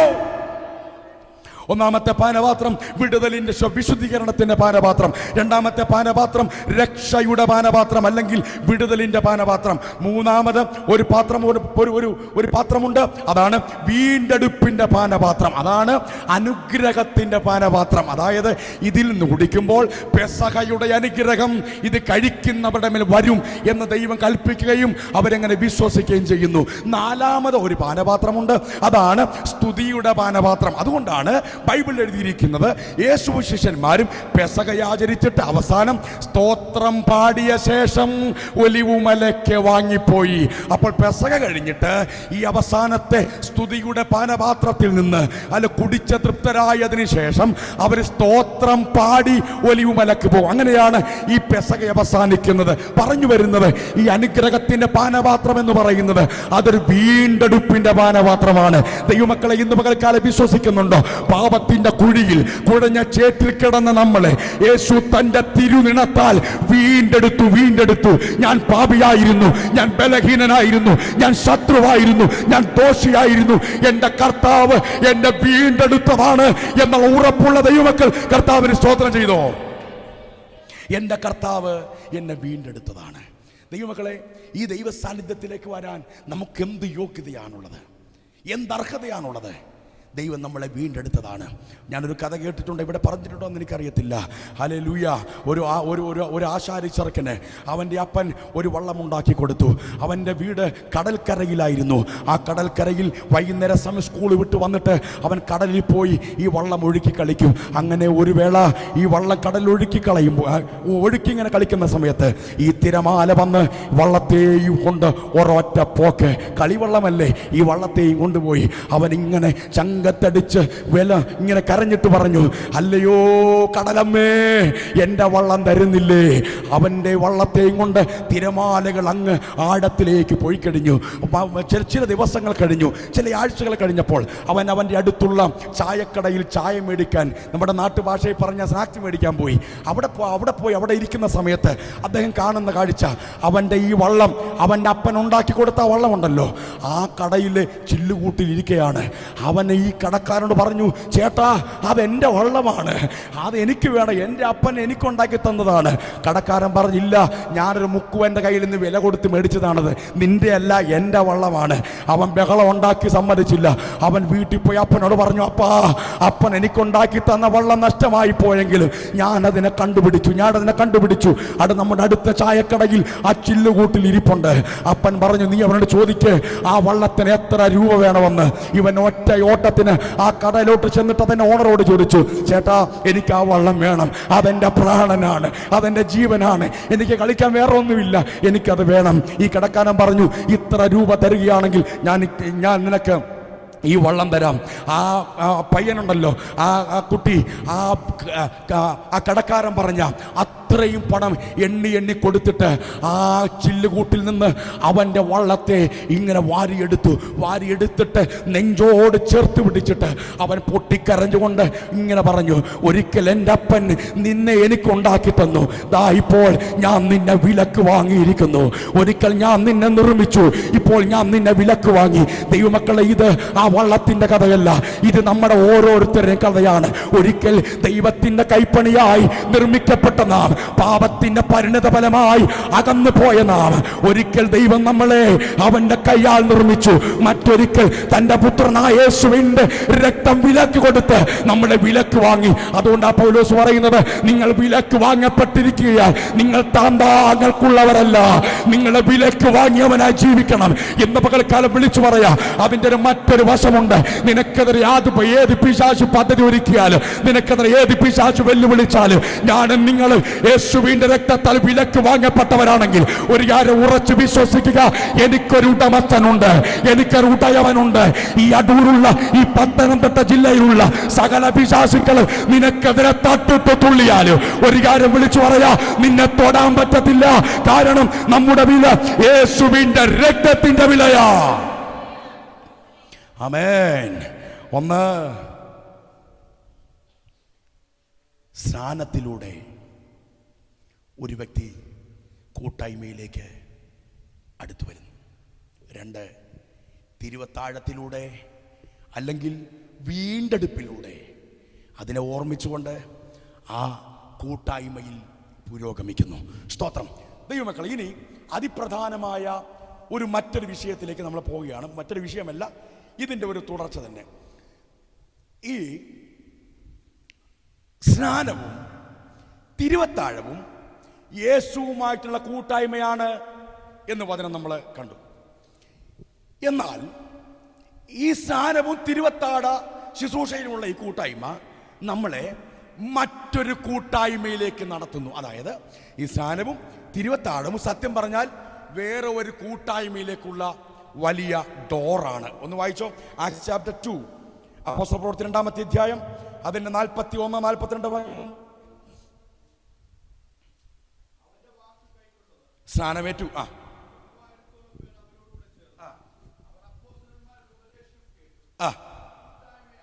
അപ്പൊ ശ്രദ്ധിച്ചേ, സ്നാനപ്പെട്ട് ക്രിസ്തുവുമായിട്ട് കൂട്ടായ്മ തുടങ്ങിയവർക്ക് വേറെ ഒരു കൂട്ടായ്മയുടെ ഡോറ് തുറന്നു. ഏതാ ഡോറ്? സഭയുമായിട്ടുള്ള കൂട്ടായ്മ. ഏതാ? അപ്പൊ ഒരാളുടെ ക്രിസ്തീയ ജീവിതത്തിൽ എനിക്ക് കർത്താവ് മാത്രം ഞാൻ വീട്ടിൽ ഇരുന്നോളാം എന്ന് പറഞ്ഞ കാര്യം നടക്കുമോ? ഇല്ല. ശ്രദ്ധിച്ചേ, അവര് മേളിട്ട 41 അവന്റെ വാക്ക് കൈക്കൊണ്ടവർ സ്നാനമേറ്റു അല്ലേ? അന്ന് 3000-ഓളം പേർ അവരോട് ചേർന്നു. അപ്പൊ ക്രിസ്തുവിനോട് ചേരാൻ, ക്രിസ്തുവുമായി ഫെലോഷിപ്പിലായവർക്ക് മറ്റൊരു ഫെലോഷിപ്പിനോട് ഡോർ തുറന്നു. അടുത്തത് 42. അവർ, അതായത് ക്രിസ്തുവുമായി ഫെലോഷിപ്പിലായവർ അപ്പോസ്തലന്മാരുടെ ഉപദേശം കേട്ടും കൂട്ടായ്മ ആചരിച്ചും. അപ്പൊ ശ്രദ്ധിച്ചേ, ക്രിസ്തുവുമായിട്ട് കൂട്ടായ്മയുള്ള ഒരാൾക്ക് ക്രിസ്തുവിന്റെ ശരീരമായ സഭയുമായി കൂട്ടായ്മ ഉണ്ടാവണം. ആമേൻ. അപ്പോൾ ഒന്ന്, സ്നാനം എന്ന് പറയുന്നത് ക്രിസ്തുവുമായിട്ടുള്ള കൂട്ടായ്മയും അതോടൊപ്പം അതിലൂടെ, അതുകൊണ്ടാ അപ്പോസ്തലൻ തന്നെ എഴുതുന്നുണ്ട്, അവൻ സ്നാനപ്പെടുന്നവരെ സഭയോട്, അങ്ങനെയാ. അപ്പം ക്രിസ്തുവിനോട് ചേരുകയും, അപ്പോൾ തന്നെ സഭയെന്ന് പറയുമ്പം BLCയുടെ കാര്യമല്ല കേട്ടോ പറയുന്നത്, അതായത് വിസിബിൾ അല്ലാത്ത ഒരു സഭയാണ് ബോഡി ഓഫ് ക്രൈസ്റ്റ്. അപ്പോൾ ക്രിസ്തുവിൻ്റെ സഭയുമായിട്ടുള്ള കൂട്ടായ്മയും ക്രിസ്തുവിനോടുള്ള കൂട്ടായ്മയും സ്നാനത്തിലൂടെ തുറക്കുന്നു. ഇനി തിരുവത്താഴത്തിൽ എന്താ നടക്കുന്നത്? 1 കൊരിന്ത്യർ ലേഖനം 10:17, 16-17 ചേർത്ത് വായിച്ചോ. 1 Corinthians 10:16-17. നാം അനുഗ്രഹിക്കുന്ന അനുഗ്രഹപാത്രം, നിങ്ങൾ വളരെ ശ്രദ്ധിക്കണം കേട്ടോ. അടുത്തത്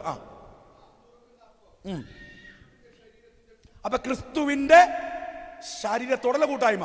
അടുത്തത് അപ്പ ഒന്നാകെ കൊണ്ട് പലരായ നാം ഒരു ശരീരമാകുന്നു.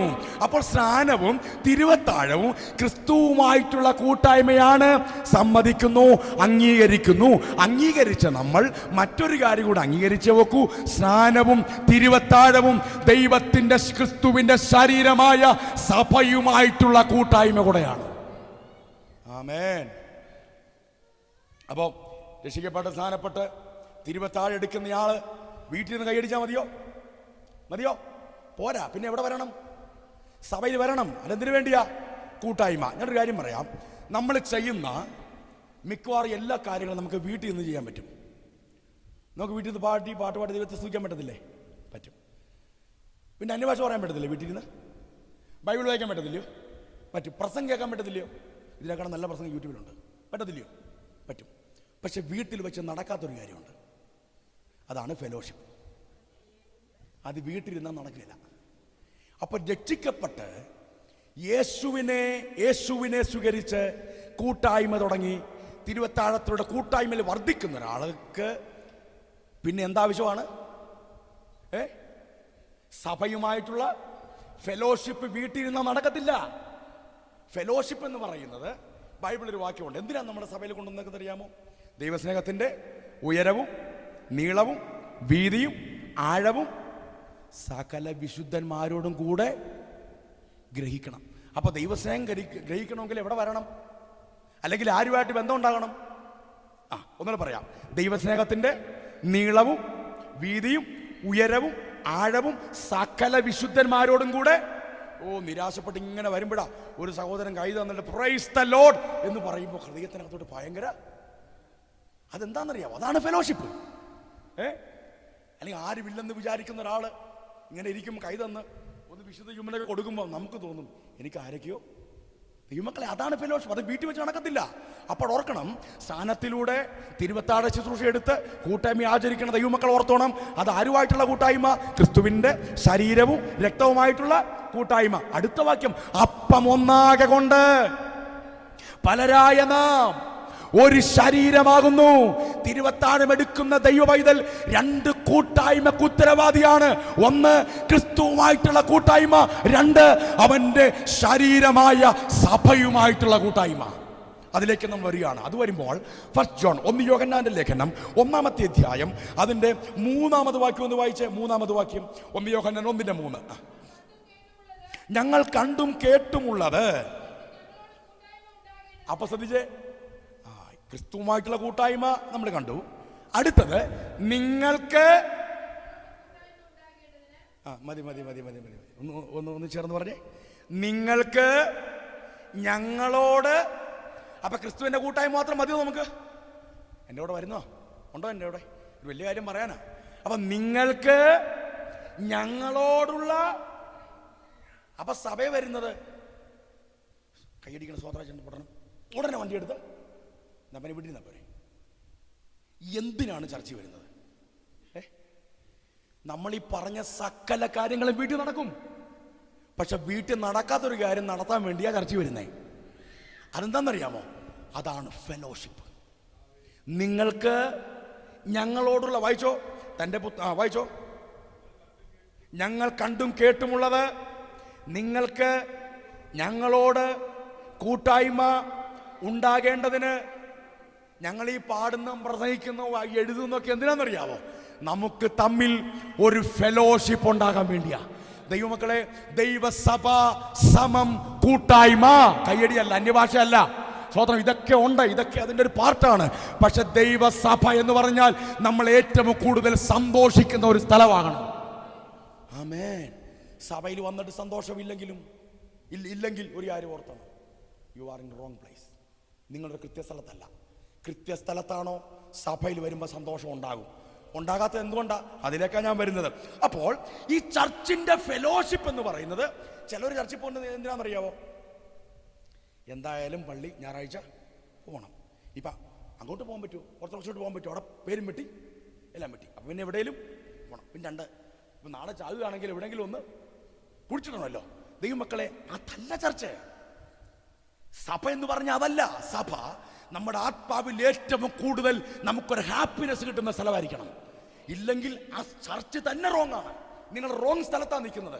ദൈവമക്കളെ, ആ ഫെലോഷിപ്പിലേക്ക് നിങ്ങൾ എൻ്റെ കൂടെ വളരെ കാര്യമായിട്ട് 15 മിനിറ്റ് എൻ്റെ കൂടെ സഞ്ചരിക്കണം ആത്മാവിൽ.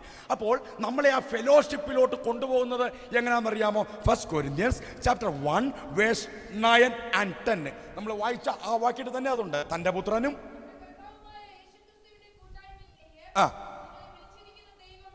വിശ്വസ്തൻ. അപ്പൊ ശ്രദ്ധിച്ചേ, നിങ്ങളെ എങ്ങോട്ട് വിളിച്ചിരിക്കുന്നു? ക്രിസ്തുവിന്റെ കൂട്ടായ്മയിലേക്ക്. ഇനി ഒരു വ്യക്തി അല്ലെങ്കിൽ ഒരു സഭയെ അല്ലെങ്കിൽ ഒരു സഭയിലെ ഉള്ള ജനങ്ങളെ കൂട്ടായ്മയിലേക്ക് നയിക്കുന്ന പവർ എന്താണെന്ന് ചോദിച്ചാൽ തൊട്ടടുത്ത വാക്യം 10. സഹോദരന്മാരെ, ആ ഫെലോഷിപ്പിന്റെ ആ കൂട്ടായ്മയുടെ ആണിക്കല്ല ഈ പറയുന്നത്. ഒന്ന് തന്നെ. അപ്പൊ ശ്രദ്ധിച്ചേ, ഒന്ന് പുറമേയുള്ള ഐക്യത. ഏതാ? സംസാരിക്കുമ്പോ സംസാരത്തിൽ എന്തോ വേണം? ഐക്യത. അടുത്തത് അടുത്തത് മനസ്സിലും അഭിപ്രായത്തിലും യോജിക്കണം. അപ്പോ ഒന്ന് സംസാരത്തിൽ ഐക്യത. ഒന്ന് പറഞ്ഞേ, സംസാരത്തിൽ ഐക്യത. 2 മനസ്സിലെ ഐക്യത. അപ്പൊ ദൈവസഭയുടെ യൂണിറ്റി എവിടാണെന്ന് ചോദിച്ചാൽ ഒരു വ്യക്തിയുടെ അകത്തും പുറത്തുമുള്ള ഐക്യതയാണ്. ആമേൻ, ആമേൻ, ഹല്ലേലൂയ. സംസാരത്തിൽ എന്തോ വേണം? ഐക്യത ഉണ്ടാകണം. സംസാരത്തിൽ മാത്രം മതിയോ? സംസാരത്തിൽ മാത്രം മതിയോ? I love you Jesus. സംസാരത്തിൽ മാത്രം മതിയോ? ഐ ലവ് യു ബ്രദർ മതിയോ? സംസാരത്തിൽ പോരാ. പിന്നെ ഈ ഐക്യത വരേണ്ടത് എവിടെ നിന്നാണ്? നിങ്ങൾ മനസ്സിൽ നിങ്ങൾക്ക് എന്തുണ്ടാകണം? ഇടയിൽ ഭിന്നത ഭാവിക്കാതെ ഏക മനസ്സിലും ഏക അഭിപ്രായത്തിലും യോജിച്ചിരിക്കണം. യെസ്, ക്രിസ്തുവുമായിട്ട് നിങ്ങൾ എങ്ങനെ പങ്കാളിയാകുന്നു അതുപോലെ നിങ്ങളുടെ സഹോദരങ്ങളുമായി നിങ്ങൾ പങ്കാളിത്തത്തിലാവണം. ആമേൻ. അതായത് ഇപ്പം ഇങ്ങനൊരു വിഷയമായതുകൊണ്ട് ഇതൊക്കെ പറയാം. നമ്മുടെ സെയിം വേവ് ലെങ്ത് ഉള്ളവരുമായി കൂട്ടുപിടിക്കുന്നതല്ല യഥാർത്ഥ ഫെലോഷിപ്പ്. എല്ലാവരെയും ഒരുപോലെ കാണാൻ കഴിഞ്ഞില്ലെങ്കിൽ, എല്ലാവരും ഒരുപോലെ സഹിക്കാൻ പറ്റിയില്ലെങ്കിൽ അത് ബൈബിൾ പറയുന്ന ഫെലോഷിപ്പ് അല്ല. ആമേൻ. കാരണം ക്രിസ്തു നമ്മളെ സ്നേഹിച്ചത് നമ്മളെ ദോഷിയായിരിക്കുമ്പം, നമ്മൾ പാപിയായിരിക്കുമ്പം, നമ്മൾ ബലഹീനരായിരിക്കുമ്പം, നമ്മളെ ശത്രുക്കളായിരിക്കുമ്പം നമുക്കൊരു യോഗ്യതയുമില്ലായിരുന്നു. നമുക്കുണ്ടായിരുന്ന യോഗ്യത എന്താണ്? ഒരു യോഗ്യതയും ഇല്ല എന്ന യോഗ്യത, ഒരർഹതയും ഇല്ല എന്ന അർഹത. ആ അർഹതയാണ് ദൈവത്തിന് നമുക്കുണ്ടായിരുന്ന ഏക അർഹത. ഇന്ന് പകൽക്കാലം പറയാ, ദൈവം നമ്മളെ അങ്ങനെ സ്നേഹിച്ചെങ്കിൽ ക്രിസ്തു നിങ്ങളെ സ്നേഹിച്ചതുപോലെ നിങ്ങൾ അന്യോന്യം സ്നേഹിക്കണം എന്ന് ദൈവത്തിന്റെ കൽപ്പനയാണ്. ദൈവമക്കളെ, ഇതാണ് ചർച്ച്. അല്ലെങ്കിൽ എന്തിനാ ചർച്ച വരുന്നത്? ഇത് നിങ്ങളോട് പറയുമല്ല, നിങ്ങളോട് എന്നോടും. നമ്മൾ ഏറ്റവും കൂടുതൽ സന്തോഷിക്കുന്ന, നമുക്ക് ആനന്ദമുണ്ടാകുന്ന ഒരു സ്ഥലമായിരിക്കണം നമ്മുടെ സഭ. സ്തോത്രം. അപ്പം സംസാരത്തിൽ എന്തോ ഉണ്ടാകണം? സംസാരിച്ചു വരുമ്പം എന്ത് പോകരുത്? ബൈബിളിൽ ഒരു വാക്യമുണ്ട്, സ്നേഹത്തിൽ സത്യം എങ്ങനെ സംസാരിക്കണം? സ്നേഹത്തിൽ സത്യം സംസാരിക്കണം എന്ന് പറഞ്ഞാൽ സത്യം സംസാരിക്കണം. പക്ഷെ സംസാരിച്ചു വരുമ്പോൾ എന്ത് പോകരുത്, അത് ചിലപ്പോൾ പ്രശ്നമാണ് നമ്മുടെ. ഇത് പറഞ്ഞു പറഞ്ഞു പറഞ്ഞു വന്നു കഴിയുമ്പോൾ ഉള്ള സ്നേഹം കൂടെ, പക്ഷെ സ്നേഹം കളയാൻ വേണ്ടി പറഞ്ഞതല്ല, വഴക്കുണ്ടാക്കാനും പറഞ്ഞതല്ല. പറഞ്ഞു വരുമ്പം വഴക്ക്. ദൈവമക്കളെ ശ്രദ്ധിക്കണം. അപ്പൊ സംസാരത്തിൽ എന്തുകൊണ്ടാണ് ശ്രദ്ധിക്കണേ? സംസാരത്തിൽ എന്തോ വേണം? സംസാരത്തിൽ എന്തോ വേണം? ഐക്യത വേണം. പുറത്ത് ഐക്യത വേണം, അകത്ത് ഐക്യത വേണം. നല്ല ഒരു ഫെലോഷിപ്പിന്റെ ചരിത്രം യോഹന്നാന്റെ സുവിശേഷം 12-ാമത്തെ അധ്യായത്തിൽ എഴുതിയിട്ടുണ്ട്. മരിച്ച ലാസർ യേശുവിന്റെ അടുത്തിരിക്കുന്നു, യേശു നടുക്കിരിക്കുന്നു, ശിഷ്യന്മാർ ചുറ്റുമിരിക്കുന്നു. നിങ്ങൾ എന്നെ ശ്രദ്ധിച്ചാൽ മതിയാകും. യേശു നടുക്കിരിക്കുന്നു, യേശു ഉയർപ്പിച്ച ലാസർ അടുത്തിരിക്കുന്നു, യേശുവിന്റെ ശിഷ്യന്മാർ ചുറ്റുമിരിക്കുന്നു. ഇങ്ങനെ ചുറ്റുമിരിക്കുന്ന നല്ല ഒരു കൊയിനോനിയ കൂട്ടായ്മ എന്ന് പറഞ്ഞാൽ ഗ്രീക്ക് വേർഡ് കൊയിനോനിയ, നല്ല ഒരു ഫെലോഷിപ്പ്. ആ ഫെലോഷിപ്പിൽ ബൈബിൾ പറയുന്നു നിങ്ങൾ സംസാരത്തിൽ ഐക്യത ഉള്ളവരാകണം. നല്ല ഒരു ഫെലോഷിപ്പ് അവിടെ നടക്കുകയാണ്.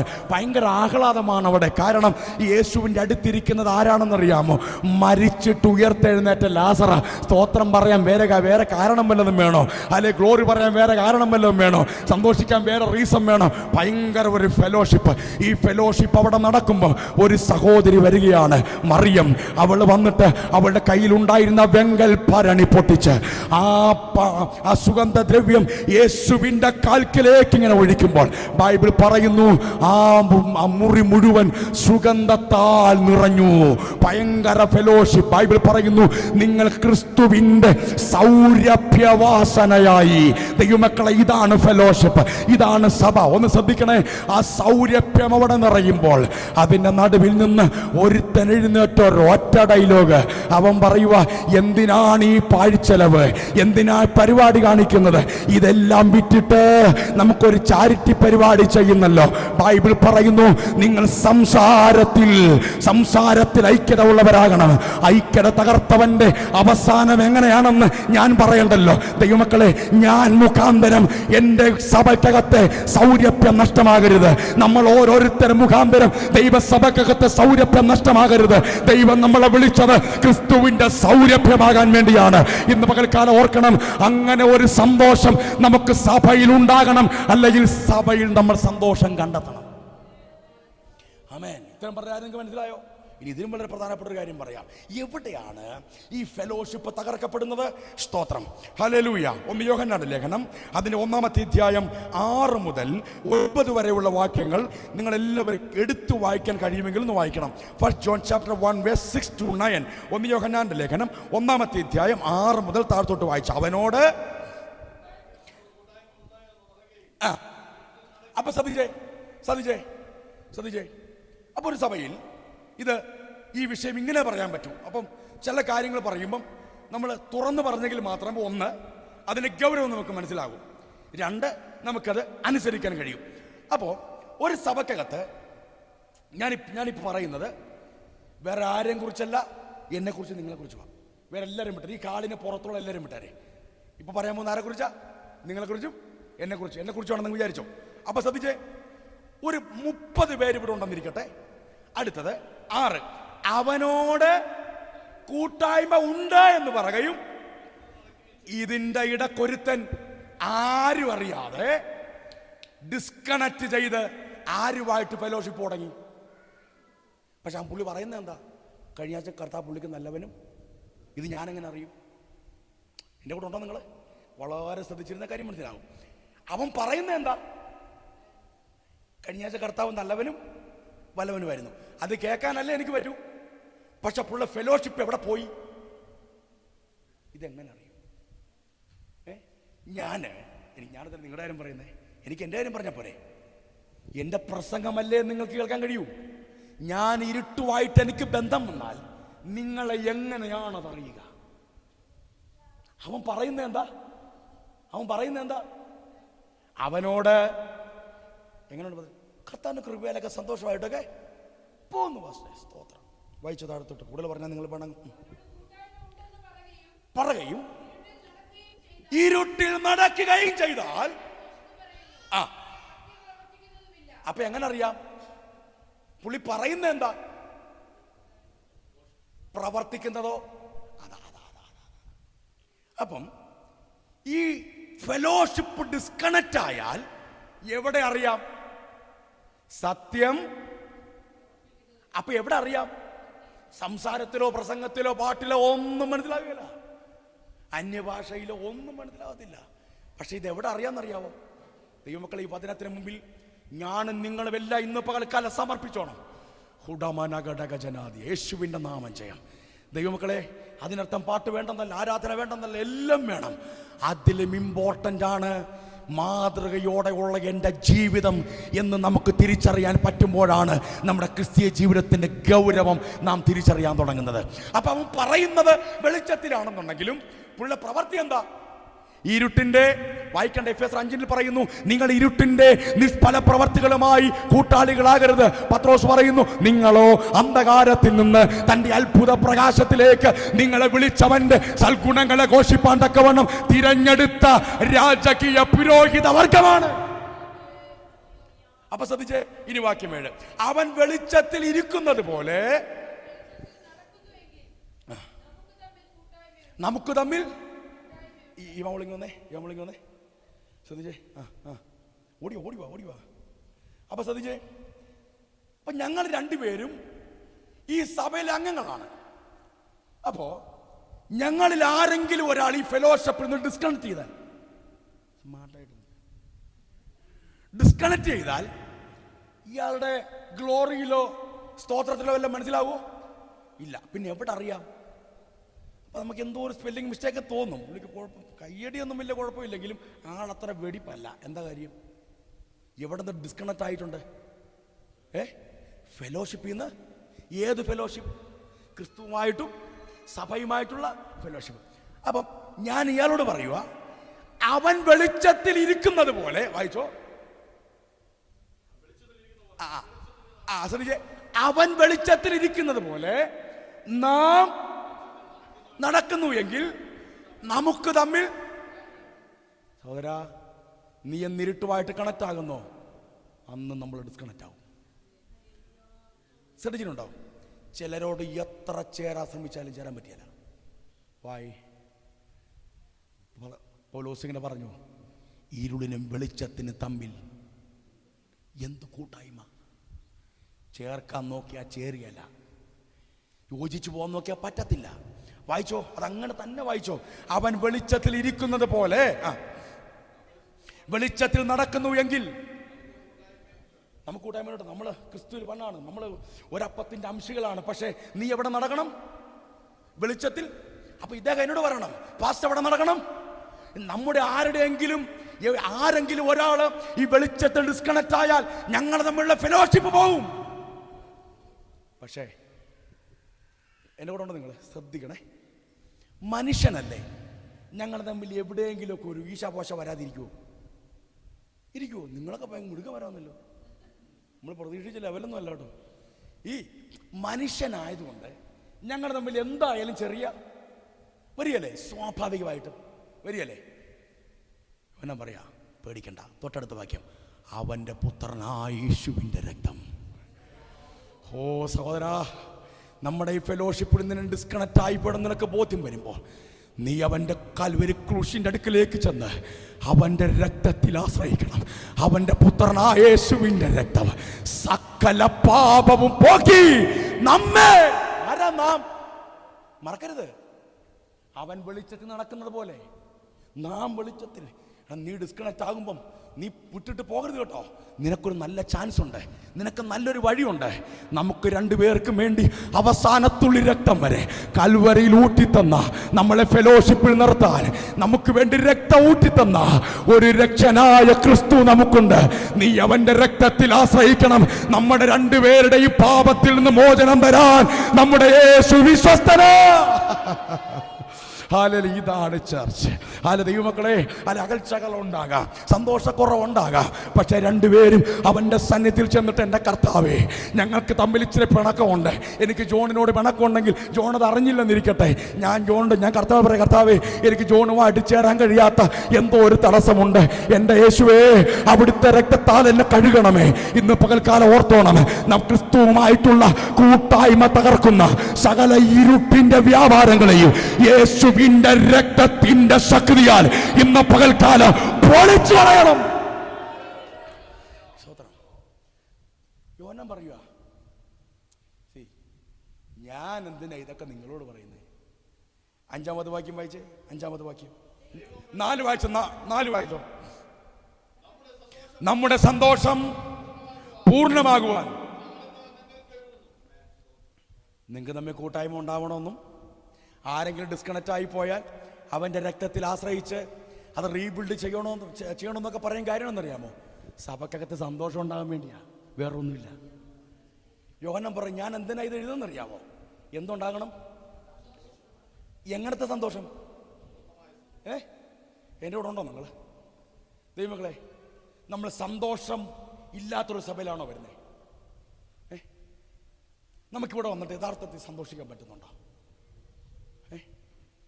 കഴിഞ്ഞ തിങ്കൾ മുതൽ ശനി വരെ നമ്മൾ അനുഭവിക്കാത്തൊരു ഹാപ്പിനെസ് നമുക്കിതിനകത്ത് കിട്ടുന്നുണ്ടോ?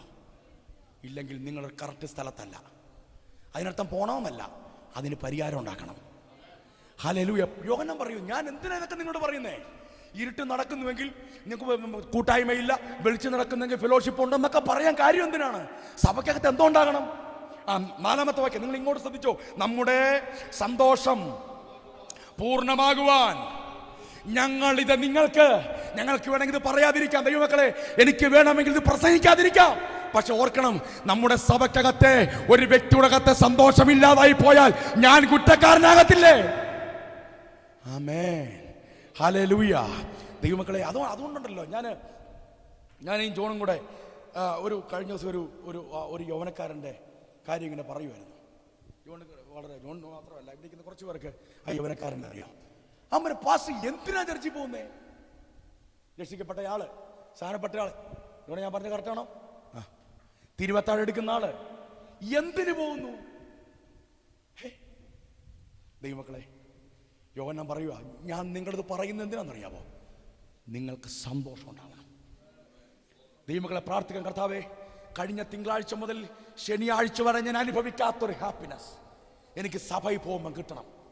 ദൈവമക്കളെ, ഇവിടെ സന്തോഷിക്കാൻ പറ്റിയില്ലെങ്കിൽ വരുന്ന ഒരാഴ്ച പ്രശ്നമാണ് കേട്ടോ. ഇന്നത്തെ സന്തോഷത്തിലാണ് നമ്മൾ അടുത്ത ഫെലോഷിപ്പ് വരെ നിൽക്കേണ്ടത്.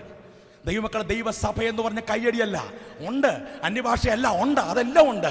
അതിലെല്ലാറ്റിലും ഉപരി ഹൃദയം തുറന്നുള്ള സഹകരണവും ഹൃദയം തുറന്നുള്ള സ്നേഹവും ഫെലോഷിപ്പുമാണ് ദൈവത്തിന്റെ സഭ എന്ന് പറയുന്നത്. അപ്പൊ നിങ്ങൾ ചോദിക്കും, നിർത്തുവാണേ, കഴിഞ്ഞു. അപ്പൊ നിങ്ങൾ ചോദിക്കും, സഭയിൽ വരുന്നവർക്ക് ഒരു പ്രശ്നവും ഇല്ലേ പാസ്റ്റർ? ഉണ്ട്. നമുക്ക് സന്തോഷമുണ്ട്. പക്ഷെ നമ്മുടെ വേറെ ഒരു ഫെലോഷിപ്പും കൂടെ നമ്മൾ അറിയണം. അത് വായിച്ച് ബൈബിൾ അടച്ചോ. Revelations chapter 1:9. വെളിപ്പാട് പുസ്തകം 1-ാം അധ്യായം 9-ാമത് വാക്യം വായിച്ചേ. നിങ്ങളുടെ സഹോദരനും യേശുക്രിസ്തുവിന്റെ കഷ്ടതയിലും രാജ്യത്തിലും സഹിഷ്ണുതയിലും അപ്പൊ ശ്രദ്ധിച്ചേ, യോഹന്നാൻ പത്മോസിൽ കിടക്കുന്ന പുള്ളിയുടെ അവസ്ഥയെ ഒന്ന് തിരിഞ്ഞു നോക്കി പറയുന്നു. നിങ്ങൾ വിചാരിക്കും ഞാൻ പത്മോസിലാണെന്ന്. നിങ്ങൾ വിചാരിക്കും എൻ്റെ മാംസം കൊത്തിപ്പറിച്ച് തിന്നാൻ കഴുക്കളിങ്ങനെ വട്ടം നടക്കുകയാണല്ലോ. നിങ്ങളെല്ലാവരും പറയും യോഹന്നാൻ പാസ്റ്റർ ഇത്ര പ്രതിസന്ധിയാണല്ലോ. നിങ്ങളെല്ലാവരും പറയും അഭിഷേകമുള്ള യോഹന്നാൻ പാസ്റ്റർ പ്രതിസന്ധിയാണല്ലോ. അല്ല, അങ്ങനെ വിചാരിക്കരുത്. എനിക്ക് വേറെ ഒരു കൂട്ടായ്മയുണ്ട്. അത് ക്രിസ്തുവുമായിട്ട് മാത്രമല്ല, അവന്റെ കഷ്ടതയിൽ എനിക്കൊരു പങ്കാളിത്തമുണ്ട്. അപ്പൊ അതിനർത്ഥം ദൈവസഭയിൽ നമുക്ക് സന്തോഷമുണ്ട്, ഹാപ്പിനെസ് ഉണ്ട്, ജോയ് ഉണ്ട്, എല്ലാം ഉണ്ട്. അതിനർത്ഥം ഒരു പ്രശ്നവും ഇല്ലെന്നല്ല. ദൈവമക്കളെ ഉണ്ട്. കർത്താവിന്റെ പേരിൽ നിൽക്കേണ്ടി വന്നതിന്റെ പേരിൽ ചില പ്രതിസന്ധികൾ കടന്നു വന്നു എന്ന് വരാം. പക്ഷെ ഫെലോഷിപ്പിൽ നിൽക്കണം. അവന്റെ കഷ്ടതയിൽ പങ്കാളിയായെങ്കിൽ നിങ്ങൾ അവന്റെ ആശ്വാസത്തിന് പങ്കാളികളാണ്. വായിച്ചു ബൈബിൾ അടച്ചോ. 2 Corinthians chapter 1:7. 2 കൊരിന്ത്യർ ലേഖനം 1:7 വായിച്ചു ബൈബിൾ അടച്ചോ. പോലെ മതി. അപ്പൊ എന്തിനു വേണ്ടിയ സഭയിൽ വരുന്നേ? നമുക്ക് എന്തുണ്ടാവണം? ഫെലോഷിപ്പ്, ഹാപ്പിനെസ്, സന്തോഷം. അല്ലേ? ഞാൻ പറഞ്ഞു വന്നതിന്റെ ആശയം മനസ്സിലായോ? ആരാധന കഴിഞ്ഞ് ഓടി അങ്ങ് പോകരുത്. എല്ലാവരും കണ്ട് സ്നേഹ ഒക്കെ തിരക്കി സന്തോഷം. എന്ത് വിഷയമുണ്ടോ? പ്രാർത്ഥിക്കാം, ഞങ്ങൾക്ക് വേണ്ടി പ്രാർത്ഥിക്കണം എന്നൊക്കെ പറഞ്ഞ് ഇതാണ് ചർച്ച എന്ന് പറയുന്നത്. അപ്പൊ ചോദ്യം, അങ്ങനെ ഹാപ്പിനെസ് ഞാൻ അനുഭവിക്കുമ്പം എനിക്കൊരു പ്രശ്നവും വരത്തില്ലേ? വരാം. അത് എന്ത് പ്രശ്നമാണെന്നറിയാവോ? ക്രിസ്തുവിൻ്റെ കഷ്ടതയിലുള്ള പങ്കാളിത്തം, കൂട്ടായ്മ, അത് വരാം. ദൈവമക്കളെ, കർത്താവ് നമുക്ക് അനുവദിക്കുന്ന ചില പ്രതിസന്ധികൾ വരാം. ദേ നിർത്തുക. വിശ്വസ്തമായിട്ട് കർത്താവ് നമുക്ക് അനുവദിക്കുന്ന ചില പ്രതിസന്ധികൾ പെറുപെറുക്കാതെ ഉറച്ചു നിൽക്കാവോ? ബൈബിൾ പറയുന്നു, നിങ്ങൾ അവൻ്റെ കഷ്ടതയ്ക്ക് കൂട്ടാളികളാണെങ്കിൽ അവൻ്റെ ആശ്വാസത്തിന് നിങ്ങൾ കൂട്ടാളികളാണ്. പ്രതിസന്ധി ഉണ്ടോ? നിനക്കൊരു പരിഹാരമുണ്ട്. രോഗമുണ്ടോ? നിനക്കൊരു സൗഖ്യമുണ്ട്. അല്ല, കണ്ണുനീരുണ്ടോ? നിനക്കൊരു ചിരിയുണ്ട്. ഇന്ന് പകലിൽ നമ്മുടെ കണ്ണുകളടക്കാം, ബൈബിളുകളടക്കാം. ക്രിസ്തു യേശുവിൻ്റെ കൂട്ടായ്മയിലേക്ക് നമ്മളെ വിളിച്ചിരിക്കുന്ന ദൈവം വിശ്വസ്തൻ. ഒരു പക്ഷേ ഈ യോഹന്നാൻ്റെ എഴുത്ത് കാണുമ്പം നമ്മൾ വിചാരിക്കും എന്തിനാണ് ഈ പുള്ളി ഇങ്ങനെ തുറന്നങ്ങ് പറയുന്നത്, എന്തിനാണ് ഇങ്ങനെ ആഴത്തിൽ എഴുതിയേക്കുന്നത്? യോഹന്നാൻ പറയുന്നു, ദൈവമക്കളെ, കുഞ്ഞുങ്ങളെ, എനിക്കൊറ്റ കാര്യമേ അതിൻ്റെ പറയിലുള്ളൂ, നിങ്ങൾക്ക് സന്തോഷം പൂർണ്ണമായിട്ടുണ്ടാകണം. ദൈവമക്കളെ, ഇത് ഞാൻ പറയാനും ഈ ഒറ്റ കാര്യം മാത്രമേ ഉള്ളൂ. നമ്മുടെ ഇടയിൽ സന്തോഷം മാത്രം, സന്തോഷത്തിന് വർധനവുണ്ടാകട്ടെ യേശുവിൻ്റെ അധികാരമുള്ള നാമത്തിൽ.